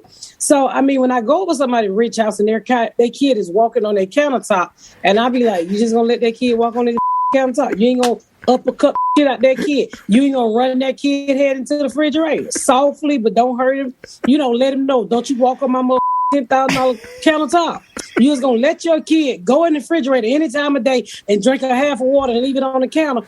Oh, you better drink all that water and put your tongue in that water bottle. Every drop. Yeah. So what you're telling me, Miss Pat, it's the parents' fault. Yeah, I'm telling you to toughen up. You need to take them kids on a practice drive-by. Oh my God. Well, I think the problem is, Pat, is that I'm weak too, so I'm just having so that's where I'm glad you said that, but I was thinking. Yeah. Well, so Miss Pat, you hit the nail on the head. The number of times that I've been to a rich person's house in Marble County and seen their kids standing where they shouldn't it's off the charts. I've seen that 100,000 times. That is so accurate. And hitting flips off their furniture, walking over their furniture. Your dog sitting on the furniture. I was born in the 70s. You just didn't do that to my mama raggedy furniture. Yeah. That was just certain. My granddaddy kept a change on the refrigerator that you pull the car with. You was not allowed to go in that refrigerator any time of day. And even with my kids now, I don't allow them. You're not just going to sit and eat up all my food. You ain't got no job. Oh my God, this is a better way of living. Well, I used to tell my son, don't smoke weed because I don't get enough food stamps for you. So don't smoke weed. I can't put you on the stamps twice. So why you going to increase your appetite? These people have rationed out the appetites of this house. And you going to go outside the appetite realm? Don't get high. I'm going to blow you high every time you walk in the house. Miss Pat, what about the rich people and their pee-pee dogs? Because this is something Daniel does. I'm not rich, but I have two little old dogs. My mom passed away, so I got her dog. It's 15. And then I got a West Highland Terrier that I love. He's my boy, but I've had him, and they're both 15 years old. But they both have reached that point where their only value to me is to walk around and pee and poop. They're just everywhere. Yeah. I still love them, but they're peeing everywhere. Rich people have tiny pee-pee dogs pee-peeing their mansion up. I don't understand how people, like I was just telling somebody, I said, we see animals different. Y'all will go and adopt a dog with no back legs, rolling across the floor like a roach. If the dog can't protect me, I'm sorry. I just can't get one of them little cute dogs and dress them up.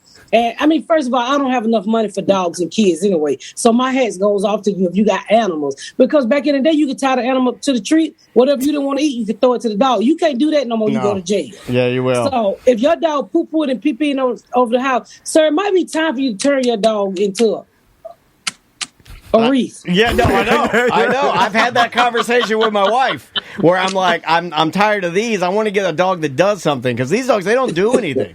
They just kind of like walk around and pee and poop. Now, I love them and everything, but if they were Who gone... cleans it up? Your housekeeper? No, I don't know. Me and the wife. Normally my wife.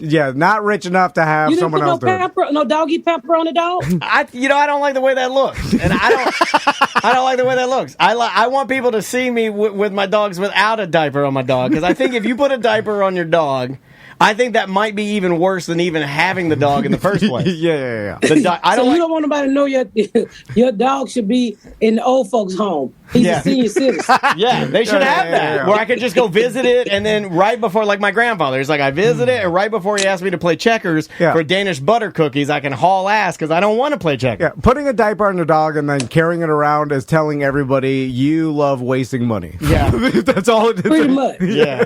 You're never going to see me with a handicapped dog. Okay? Hey, if it don't come with a parking sticker, I don't need it. We have one right out here. We have a, what do you call it? A Basset Hound. The one that has and Miss Pat, it's got the PVC wheels in the back, so its front legs work, but its back legs, it's in a PVC wheelchair, and it just drags its PVC wheelchair down the street. Jesus Christ. It's right out here. Miss Pat, I think both of y'all weak. One for little boys and one for dogs. Y'all need to toughen up the dogs and the kids. We do. Miss, how have you enjoyed the Pat Down podcast? And by the way, you could find that anywhere podcasts are heard. How have you enjoyed podcasting so far?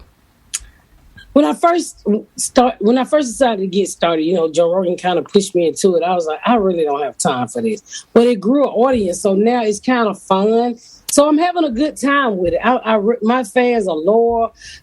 They come back every week, and I thought I didn't have nothing to say, and I learned out I do have a lot to say every damn week. Things go on in my life, so I'm loving it. That's awesome. And congratulations on the Miss Pat show on BET Plus and getting the second season going. That's awesome. Thank you. And this Friday, they're moving the first season over to Paramount. Oh, great. I know a lot of people have that because of Yellowstone, so now you'll be able to, grab Miss Pat's show and catch up and get ready for season 2. And you have a Netflix special that's supposed to come out this year, right? Do you know when that's coming out yet? It's coming out soon. Okay. All right. Keep your eyes open. Very soon. And I know there's so many behind the business, scenes business stuff that you can't talk about it. But how is it working with Netflix in general? I mean, it just they become a giant billion-dollar corporation, just like any other network, right? Netflix is great. I have other projects with them also. So, I mean, they're great. I mean, they stepped in. They gave me my first hour special. They went all out to make sure it was great. I worked my behind off, and I'm quite sure, one of the sites produced it. Her company worked their behind off. Robert Townsend is the director of it. Wow. So, we all came together, and hopefully we put out something magical. I mean, to me, it's pretty funny. I like it. I worked on that set for a year and a half to make sure it was tight as I could get it. So I'm hoping people take it in and really enjoy it. I love talking to comedians or artists or creatives like you, where you said something interesting there. You said, I like it. It's all right. You didn't try to oversell it, and it's hard for me to believe it's not going to be a home run with you because we love you and we think you're super funny. Robert Townsend, Wanda Sykes, are you kidding me? It doesn't get any bigger than that, right? I mean, for me, when you say that, I like hearing that, and I like the sort of the humbleness in your voice to say I like it. It's okay. I like that because I think that's real because I don't know. I'm excited about it. And to hear 2 legendary people working with you, what was it like working with 2 people that, those guys are bigger than most, right? Yeah, Wonder Sites was great. I picked her, her company, and I came together to produce it. They was very hand-on. I had a really good time working with them. Robert Townsend, I'm his third special he ever shot. He shot one for Bill Cosby. He shot Raw for Eddie Murphy. Yeah. I hope I'm correct. I know he shot Eddie Murphy's first special. Then he shot one for Bill Cosby, and I'm his third one. So just to be in that genre of comedians that who he directed is wow. When I asked him, I just knew he was going to say no, but he ended up saying yes. That's crazy. I wonder, it's and I also admire you saying that that you asked him. I think a lot of people though would be so. Maybe they wouldn't want to ask, right? I don't want to bother him, or maybe he'll say no, but I like the idea, and there's your grit. Well, yeah. I like the grit of being tough enough to say no. The worst he could do is say no, and then you ask him, and he's like, yeah, I'd love to do it. And then you're like, oh, Lord, here we go. I always say the closed mouths don't get fed. Yes, so, ma'am. Like you said, all they can do is say no. It's even like when the pilot of the Miss Pat show, Debbie Allen shot that. Wow. And when my co-creator was like, let's see if Debbie Allen want to shoot the pilot. I was like, Debbie Allen, boy, are you crazy? Yeah. She don't know us. We're not famous. He said, well, let's ask. We asked her, and she was like, hell yeah, let's do it. Yeah. And so, it turned out great. She built a platform for the Miss Pat show, and we was able to keep it going, because she's just so busy with Grey's Anatomy. She coming back. She's going to direct the second season, part of it. But, closed mouth don't get fed, guys. All you got to do is ask. No matter who or how big or how famous, if I need money and I'm running out of gas, Will Smith, give me $20. Have you done that yet? He's got it. But there's your lesson of the day. Other people, I love it when stupid radios and podcasts, they Miss Pat, do you have anything that you want to tell somebody to inspire them to get into comp? Now, that's more worth, in my world, what she just said carries more weight. Just ask. Yeah, and that you can apply that to anything, not even comedy. It's just don't be scared. Just give it a shot, Miss Pat, that's what it's all about. I got one last question. How do you choose what city you film your Netflix special in? I'm always curious of why certain comedians choose city. Sometimes a vibe. It's where they're the biggest or their hometown, or sometimes it's random. It seems how did you choose the city? I chose Atlanta because I'm from Atlanta. My TV show is shot in Atlanta. I'm born and raised in Atlanta. Yes. I dropped out of school. I sold crack in Atlanta. Everything is Atlanta to me. So I chose where it started. I'm a little black girl from the West End of Atlanta. I'm shooting my second season of my TV show. I shot my sitcom here. I'm on the morning show at V103 now here. Nice. So I'm everything Atlanta. This is my city. And, hope to inspire somebody. Just believe in yourself, and you can do any and everything. And I do it for my city. You know how they say you put on? I put on for Atlanta. That's okay, awesome. I like that. So I'll put you on my list because I'm a Falcons fan. I have to put you on my wall of fame. I got it. Yeah, I'm lifelong Falcons. I wrote to them as a kid. They were the only NFL team to write back to me with all my football cards signed.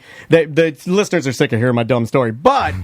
You, Killer Mike, Big Boy, I'll put you on the list. Okay, now see, that just makes me like Atlanta even more. I had no idea that you were shooting it there. I knew the connection, but I didn't know you were.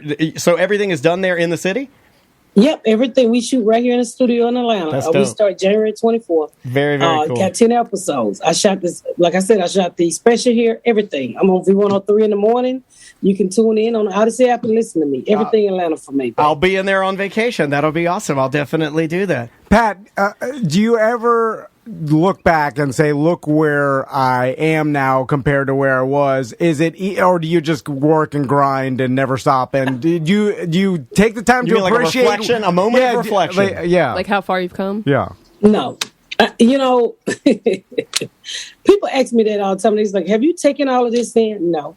I just see myself as the same. I go to work. I'm grinding. I mean, I treat everything like the dope game. If you sit down and count your money, you're going to get shot. Yeah, and you're going to lose sales. You know what? That was now burned in my brain. She's right.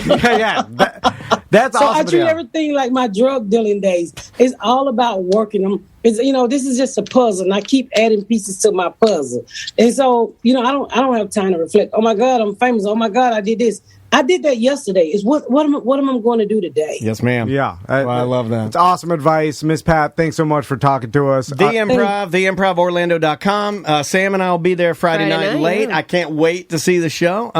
Anybody else on there? Are you bringing anybody, or are you just coming to town? It's just me and my opening act, Dion Curry.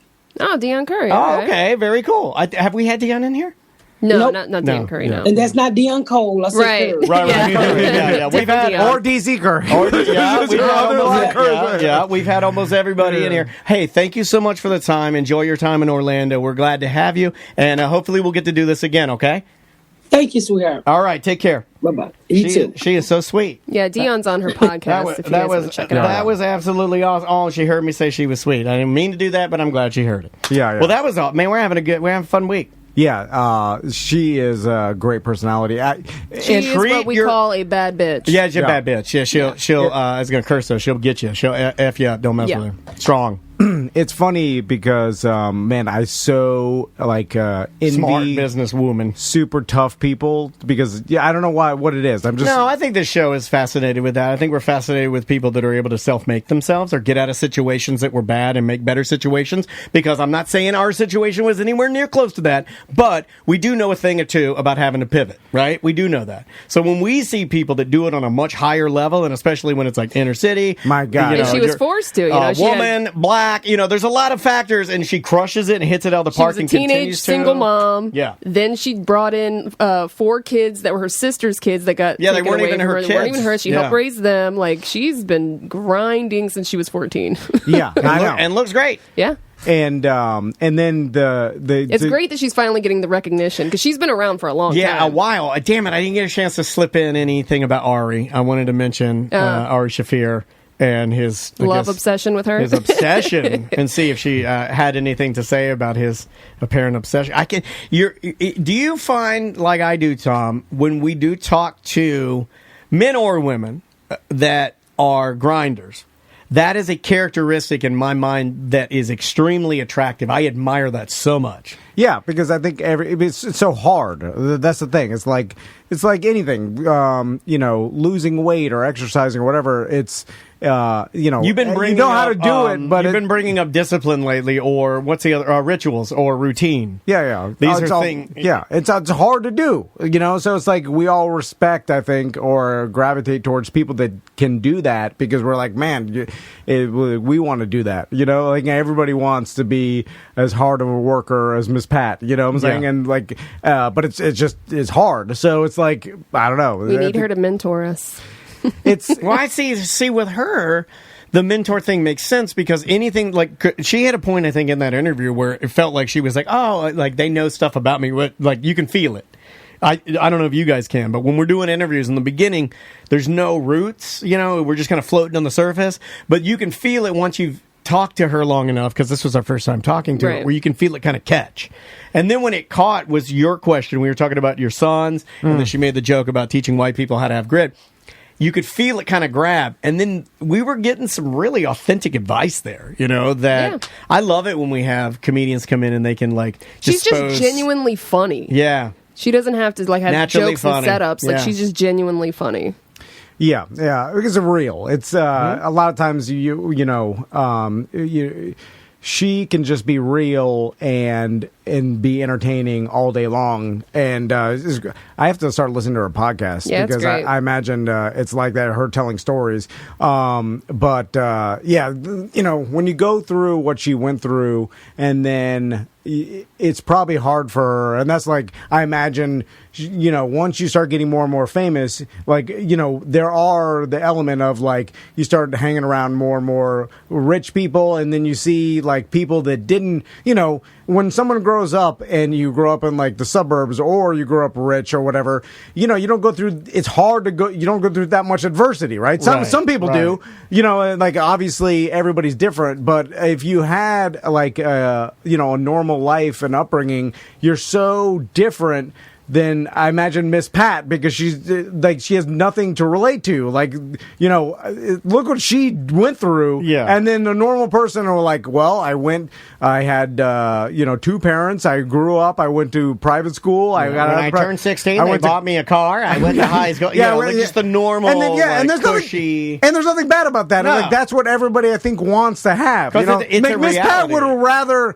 I'm sure she would have rather had that life than the life she had to go through. Now, maybe she wouldn't, because I wouldn't be the same person. The benefit that she gets I don't think so. is being But I think she would rather not have gone through what she had to go Exactly. through. I think everybody would, right? But because a lot of people like to say that they wouldn't, but I don't think that's true for most people. Yeah, because it's if you read about it, it writes for a better story, right? When you say that, I think that she, but there's pros and cons for everything, right? So even though it was a negative growing up that way, but the positive end result of that is that she was left. It sucked, but she was left with a level of appreciation for finer things or hard work that other people do not have. So there is a positive there. She gained the grit. She maybe she manages her money better because of that. I don't know. What's that interesting? Speaks more on her, though. It does. It didn't work out for her sister like that, and she grew up the same. Exactly. It doesn't have to, right? But that's what's interesting to me too, is because is the toughness and the work ethic? Are you born with that? Because there are lots, I would say, millions of people with the same similar story of how bad their upbringing was, right? And so, but that didn't turn them into success. Sometimes it ruins people, right?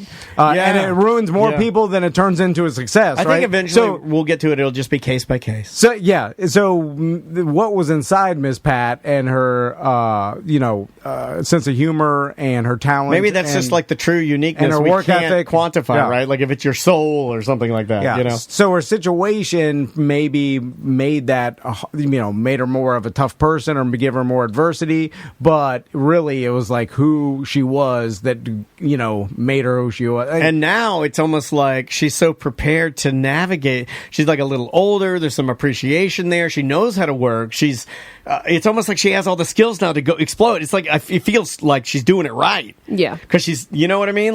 I like it when she's about to blow up. Yeah, I like it when I see the story of the person that's been grinding at it for forever, and then when it does kind land, of like Tiffany Haddish, how she had her blow up, and she'd been doing it for years. I'm trying to think of a guy that's that's happened to recently, or there are bands that it happens to where, man, this band's been around for like 12 years, and then finally they get their hit, and then people start, like really giving their due diligence. Yeah. I don't think you can. I mean, you could have a one-hit wonder blow up, but there's no way to sustain it if you didn't learn the grind beforehand. Because learning it after you blew up, there's no way you could, because it takes so many years of that mentality. So then you have to be forged in some way. Yeah. Then you could utilize the success after, but I don't think it can go in reverse. But, it's funny. Ghost of Manu Bull says, not a popular artist, but Kid Rock was around for a long time before Devil Without a Cause hit big. Yeah, he's actually one of the people that I always think of. I'm not a huge fan. Everybody really has. I mean, most artists, like, even though it seems like one hit wonder, he didn't have to grind. I would probably say. I think he did grind. He would probably tell you differently. In order to get on a record label and have a hit song, sure, but he didn't have a hard time growing up. Yeah, I don't know anything about him. Well, yeah. I'm sure he had to grind to become musically in the entertainment industry. Like, there had to have been a grind there. Yeah, he had a tennis court. God almighty, he had a tennis court. But it doesn't. I had a tennis court. Maybe I had to play tennis. Tennis, am I right? Getting into similar to the NFL or any professional sport, right? It's performance based, right? You don't just, no one gives you a position in a professional sport because of any other reason than you help them win, right? And I think entertainment's the same thing. Like, if you get successful in the entertainment industry, there had to been, no matter what your background was, there had to been a grind to get into the entertainment industry and to stay relevant and to make that your business, right? Yeah. Because the people, the listeners, the viewers, whatever you want to call them, they will determine whether they want to consume your product or not. And so, and they're not doing it because they like you or they're just because they feel sorry for you. It's a personal choice for them. It's selfish. Yeah. It should be. So really, anybody, even stuff that we don't like, but that's all subjective, and entertainment is all subjective. But if you reach the level of success, it means you had the grind in you. It's almost impossible without. Yeah, no, right? I see what you're saying. Yeah, that makes sense to me. And then there's different levels of that. Yeah. Because even now, especially now, it doesn't even matter if you have the most famous or most watched viral video. That doesn't translate into money. No. Unless you figure out how to do that. And if you figure that out... Are you hearing that, Island Boys? You missed it. You missed the boat, Island Boys. Yeah, well, whatever Island Boys are doing... It finally made its way to Kevin Hart and Snoop Dogg. I saw that. I haven't watched it yet, but now it's done now, officially, because it's on that NBC show. They may not have the grind in them, but maybe, I don't know them, but maybe they do have that. And, I think that's why a lot of these influencers like Supreme Patty and Daddy Longneck and Wideneck and Gucci Berry, all these guys that we've talked about on the show before, one of the reasons why I feel like they have a handler is because they don't have that grind. The handler is purely the guy that... The grind guy. Yeah, he's like, I gotta take another picture of your unfortunately long neck and post it to keep this thing going. Yeah. Get over here and make your neck look long. And then they take the photo and they put it, if you don't have that guy, then you're just another weird looking dude. And I guess, since that's subjective, we all have the chance of being a weird looking dude, right? Yeah. To somebody. Yeah, but there's weirder, Who's the weirdest looking person you know, full name? Know in person, or just know in or general just think about of the that world person. Don't say the their full name. No, I'll say their full name. Okay. The weirdest looking. You will say their full name. I'm trying to think of the weirdest looking person. Personally, no, that because you personally know. Daddy Longneck is weird. No, that you personally have a relationship with. You're gonna hurt their feelings when you say that. That's fine. I'm trying to think of weird. Honestly, no one really pops out of my head. The strangest looking. You got me. Mine is between Norm and Mike B. There's a couple in my head. I can't hurt their feelings. Norm and Mike B. And Mike B's really is only because of his mustache and nose ring combo. That's it. It's a novelty. Yeah, I call that's and then a costume, Norm, because Norm is just so unfortunate. Ugh. I thought to myself, I was like, it doesn't hurt Norm's feelings, right? I hope it doesn't, because I'm kidding. No. I've forgotten what Norm looked like. I met him one time. Yeah. He's like a red-haired guy. Look at Norm, got basketball shorts and a hat. Right? Yeah, it's just a fantasy. And he has like a hot wife, doesn't he? Like a hot girlfriend or wife. I don't think. Was that your girlfriend or wife at Hourglass? That was just another Twitch person. Oh, well, she's got the Twitch. All right. Jeez. Am I allowed to say that? I don't think so. I don't think I can say that. Hold on, I got to take some diamonds away from myself. Some weed diamonds? Yeah. No, not weed diamonds. I'm talking about purple Twitch diamonds. The new world is so confusing. This is why old people get so confused. This is so confusing. Weed is now diamonds. You got to tip out your streamers with purple diamonds. It's a reason old people want to kill themselves right now. Is because none of you guys use any of the lingo that we've spent the last 100 years trying to forge. Oh, man. We make up new stuff now. I'm glad my pop-up isn't here to see me get paid through purple diamonds and weed diamonds. You use your purple diamonds from Twitch, you cash those in for money and use the money to buy weed diamonds. That's what we actually do. I will be at True Leaf later today picking up weed diamonds. Now, right now, I'm looking at my Twitch screen as purple diamonds flow by. We'll take the purple diamond and turn them into weed diamonds. Well, it takes like 3 weeks for Twitch to send me my purple diamonds. It's got to hit my account. All right, bye-bye. Welcome to A Corporate Time with Tom and Dan. I'm Tom. I am Dan. Our producer, Samantha, is here. Good evening, Samantha. Good evening. Second time saying good evening. I'm a professional broadcaster. We have a guest in studio. This gentleman wrote a book, and he's good at marketing because he came by early yesterday, I believe, to drop the book by. Dropped the book off, and before we started, did your publicist set this up, or are you your own publicist, right? No, I wrote this. This happened in 2008, and I've been writing it for such a long time. And I'm a storyteller, for one thing. I'm not a writer. So I've had it for a long time, and I decided, how can I get it out? I found a publisher, an editor up in New Jersey that put it all together for me. So it's doing well out on Amazon, all these different places, New Zealand and England, and I'm really happy. We should introduce him we're doing this all backwards. Oh, gosh, yeah. No, you're fine. Carrie, we keep it light here, man. You're fine, Carrie. I think Tom was trying to ask how Carrie found our podcast and radio show. And it just started spiraling out of control. Yeah. I do interviews really poorly. He's not it's fine. There's no rules here. We do it the way we want to do it. Okay. So how did you find our podcast, Kenny? Yeah, because I got an email from him. Yeah. Here's the deal. I'm a salesman, so I keep pushing until I get what I want or get a door slammed in my face. So, but you were taught you wanted to slam the door in his face. I saw that in your eyes. Yeah. So I have social anxiety, believe it or not. So I'm an introvert. But I found my son told me about a stuff called Kratom. Okay. No! Magnet. Did you bring some? You got some in your car? I need it, Kenny. Let's all put Kratom in our butts. I do. But I mean, I'm 72 years old, okay? So he sees my, Dad, you got to try this. Dad, you got to try this stuff, man. It'll pull your tits off, Dad. Yeah. So anyway, I ended up going Have you done Kratom yet, bro? Yeah. You got to Kratom up, man. Yeah. It's helping me get off the pain pills, Dad. Yeah. And so what happened is that I started going to Kratom bars. Yes, Kratom bars? You went Wait to a the bar, minute. Carrie. I've never been to a Kratom bar. We did it here in Shane. Oh, I thought he meant like a protein bar, but a Kratom bar. No, you go to a bar and people it's like kava bar. Let's do it that way. A kava bar. Kava bar is just a hipster's way of saying a Kratom bar, and you go there and you all like zombies. You do it together.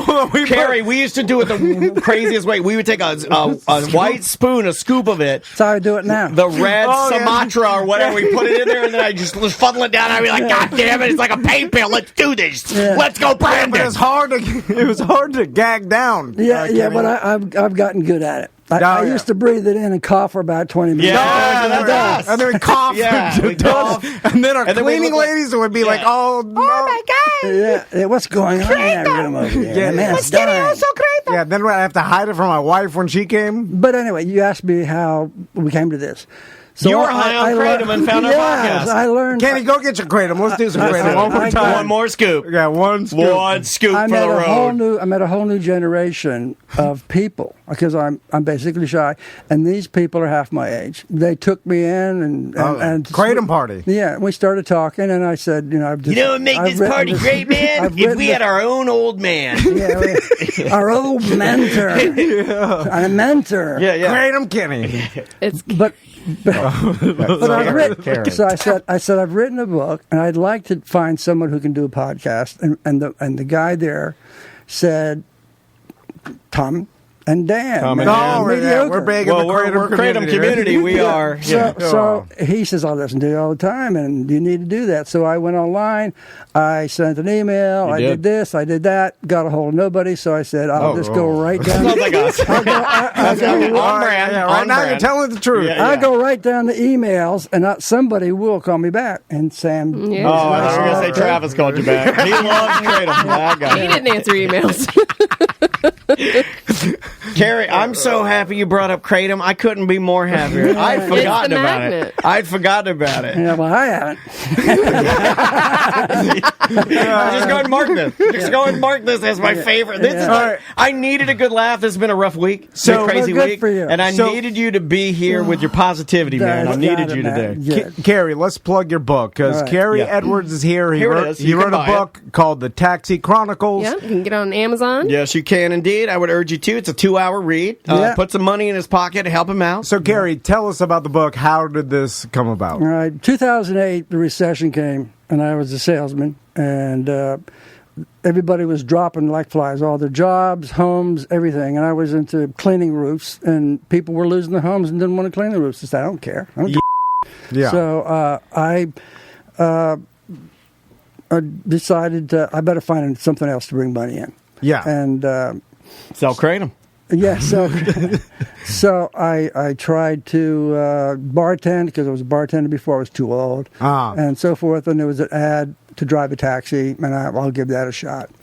So as I'm driving the taxi, learning everything, it's all in the book how hard it really is. Me having social anxiety and growing up on TV, I developed 20 or 30 different personalities, voices, New York accent, things like that. To talk to people from New York, if my customers would come in, I could say, how you doing? How you doing? Wait a minute, is this? It's my dad. This is my dad. Yeah. I am looking at you. You know, He's a little mixture Carrie, of both of you. The when- Kratom, This is our song. the voices. Daniel did Kratom too. This Why is- never you blame me for it? you did more. You were addicted. You were addicted. No, everybody did it. No, You're everybody the did only it. person that after we all swore it away, you were the only person still going he to the was drawer. hiding it. Well, there's 2 more weeks Carrie, and he then I would threw go it to away. the drawer. He would go to the drawer and he didn't think we could hear him. And he'd go to the drawer and I'd hear it and then he'd drop the fucking spoon. Sorry. I'm sorry, Sam. He would drop the spoon on the table and I'd be like, are you in there doing Kratom? And he'd go, you got me right. Green handed. I didn't know I was supposed to hide it. I thought everybody was cool with it. And then all of a sudden you guys stopped doing it. And I was like, well, I'll I keep had doing to it. stop doing it because I'm like, I'll do whatever I want. my a grown man. gastroenterologist said it was affecting my liver. No, that's... You got to right, drink a everybody's got lot. person. Yes, you got to drink a lot of water. I found out. Got to drink a lot. You got to hydrate yourself. I don't drink water. I only drink Mountain Dew. That'll work too. And Ghost You gotta energy hydrate drink. yourself. I used to do it before I worked out. I passed out almost a couple times. Carrie, you know what? I don't know when you do it, but I like to do it right before I pump my wife because I feel like I get a couple extra. Yeah. Well, you lucky you have a wife because I've been Carrie. through 4. And, Hey, you're getting it done. You know, but More divorces just means you got a bigger ding dong. I started driving a taxi, and me being an introvert, which people wouldn't know now, but I am an introvert, shy. Whenever I had a situation, I would use a voice that I could slip into and become a different character. All of a sudden, I'd like to buy some of your Kratom, sir. Yeah. So as I was going on, a tense situation came up in the book, and I didn't know what to do. And a Clint Eastwood character came out that I had never practiced. I'd seen him on television 100 times. So this was a new character that kind of manifested itself, and you had never done that voice. It was just speaking to you organically? Yes. Now, is this a Good, the Bad, and the Ugly Clint Eastwood or Gran Torino Wood? Or it could be that this chair is a liberal, like, remember the chair? He's talking to the chair and a glass of water. Could be that one. It's dirty. It's a Dirty Harry. Oh, okay, all right. Okay. So I was in a situation with a client, and I was there were some guys running at me, and I didn't know what to do. And he came out and said, "All right, sons of bitches, we're going to go and do this." I went, who is this? And I grabbed a baseball bat. Oh my God, Carrie! Hold on, you turned into Clint Eastwood. Yes, I grabbed the baseball bat. Why were they running at you? Because I had their wife. I was a taxi driver. I had their wife. She had a fight, and I was bringing her home. And so they had followed that's me a back. good way to get killed, Carrie. Hey, money's money. And No, I got I you. I like this guy. Now we're back to Tom Van. You know what? You're hired. Are you here for Butler's position? You're hired. He's a sales guy. when you're hot, I heard all I needed to hear. Yeah. This man has the goods. I'd go in the neighborhoods that I said, I got to go. Nobody else would go in there. I got to go in there, suspect neighborhoods. And I'd go in there. I said, I got to make that $2.50 if they're going down the block. But so this, anyway, after this happened, I drove off the side of the road and I said, what happened here? You know, and then, were you covered in blood? No. I broke Did you one black guy, out during the murders? broke one guy's arm. Oh, my God. And I said, you guys got knives? This is going to be easy. You know, this voice was coming out of me. You said you're beating people with a bat. And you're like, you guys got knives? Because this is going to be easy. This is true. I'm telling you, but this is all true stuff. Okay, this is all true. This is true. I believe you. So anyway, I believe a man. I drive. Never say a man's a liar if he only owns one shirt. My dad always said that. All righty then. So I pulled off the side of the road and I was Jim shaking. Carrey. That's what you do there. I was shaking. Yes. All righty then. Better. I was shaking, and then his voice. I didn't do his voice, but his voice in my head said, "Well, are you going to thank me? You know, are you going to thank me for saving your life?" And so I said, "Okay." Anyway, so it was over. And I said, maybe it'll never happen again. Yeah. As the days went on, I would get into characters and stay in characters for whatever situation was, and it's very tiring to do a situation. I would wear this shirt. Well, it's emotional, right? Yeah. So I'd wear this hat because I want to be different than all the other cabbies. Because they were all slovenly dressed, and then I would give my card to them. And fancy it up a little bit. So I was couldn't find an address in an apartment. It was hard to find. And one time, Sean Connery comes out. Oh, so the apartment? Out of the closet. Yeah. Oh, so Sean Connery was so comfortable with Kratom Carey that he came out to you. He's like, "I'm Guy." Yes. She came out. Yeah. Whopper Junior. Mate, So, I'm Guy. Carrie, just to rewind and just so all of our listeners follow. Yes. So you wrote a book about being a taxi driver during the recession. It's called The Taxi Chronicles. You can get Who's Really Driving the Cab by Carrie Edwards. You can get it on Amazon. I'm going to give that a big fat plug. And they all are about, like, the book is about your experiences being a taxi driver and these things you went through and these characters you turned into during these experiences. Yeah. Exactly. I love it. And the last, and I know you're on a time constraint. So that's fine. No, keep going. Yeah. Hey, we'll go as long as we can, but we've got Miss Pat scheduled to be on here. But and by the way, I want to have you back on. If we run out of time, you're coming back. If you will have us, if you'll come back. Hey, baby, I love this stuff. All right. Hey, baby, I love you too. So, but I decided, Clint came out whenever I needed him is what happens. And for situations you needed a badass. That's your confidence. I'm shy. I'm not a fighter. But he would come out and say, "You got to have the balls and stand up to this guy," you know. And oh my God, you need this. You need a Clint Eastwood in your brain. But he would come out. You know, I didn't ask him to. He would just come out, and the situation got taken care of. Can you control? No, I couldn't. So you have no control over Clint entering your space at the time, your mental space, I should say. And here I am at 60 at the time, trying to make my way through life, and he would get me into fights. Oh no! That for one thing, most important, he thinks he is Clint Eastwood, and he cannot be killed.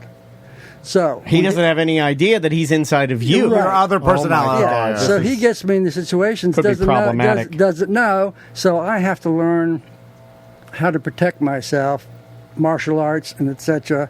To say if I'm going to get in trouble, I've got to learn to protect myself. Do you know martial arts? No, but he lives 4 streets down.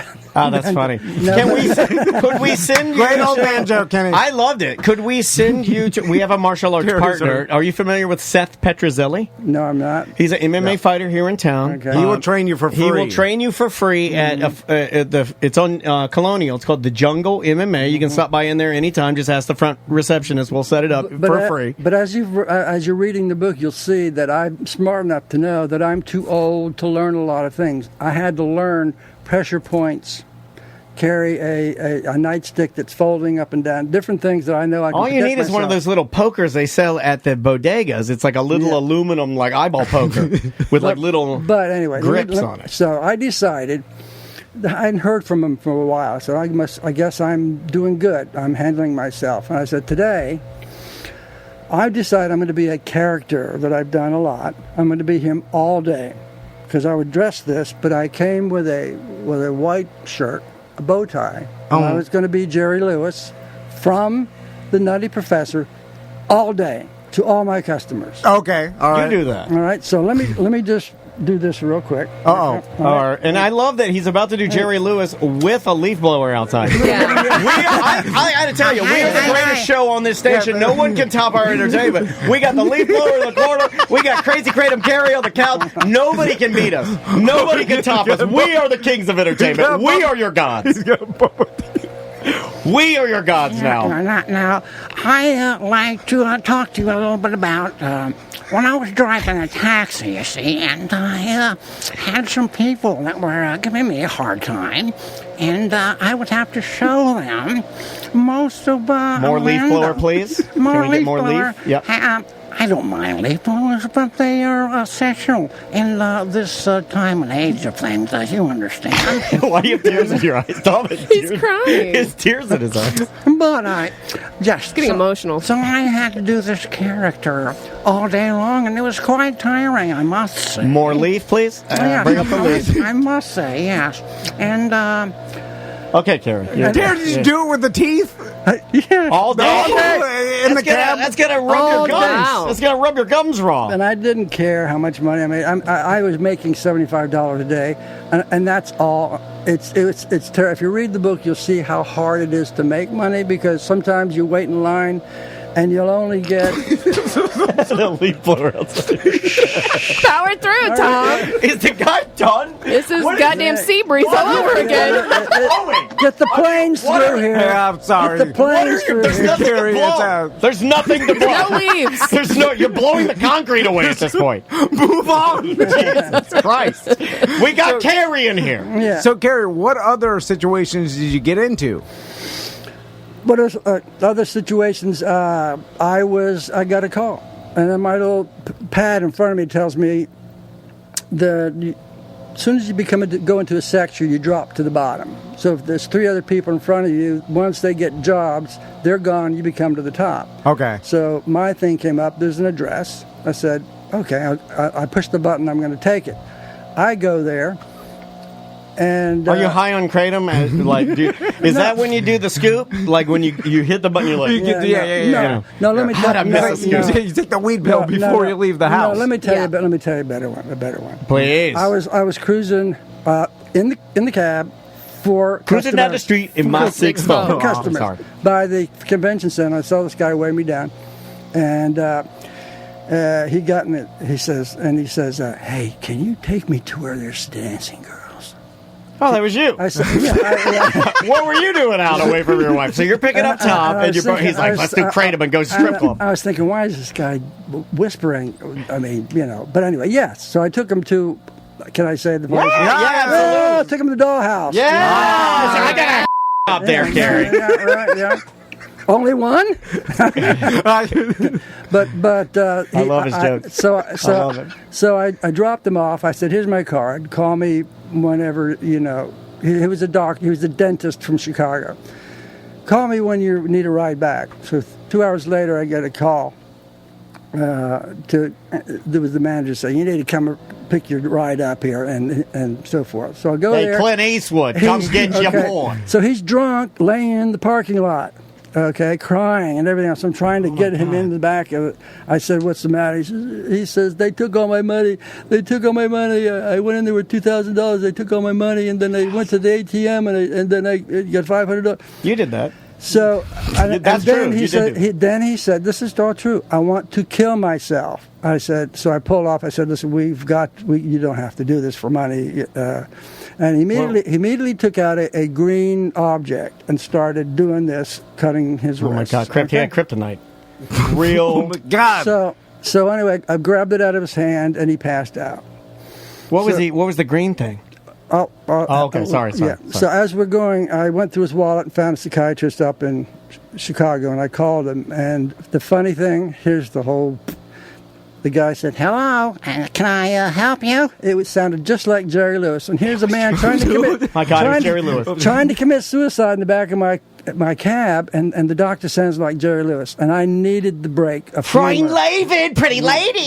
Did you put in your teeth and be like, "I got you now"? I speak your language, sir. I needed the break of humor to calm me down. And I said, "Why is this man down here?" He said, "Well, he was fine. He wanted to go there, but." And I said, "That's how you talk, by the way." Blah blah blah blah blah.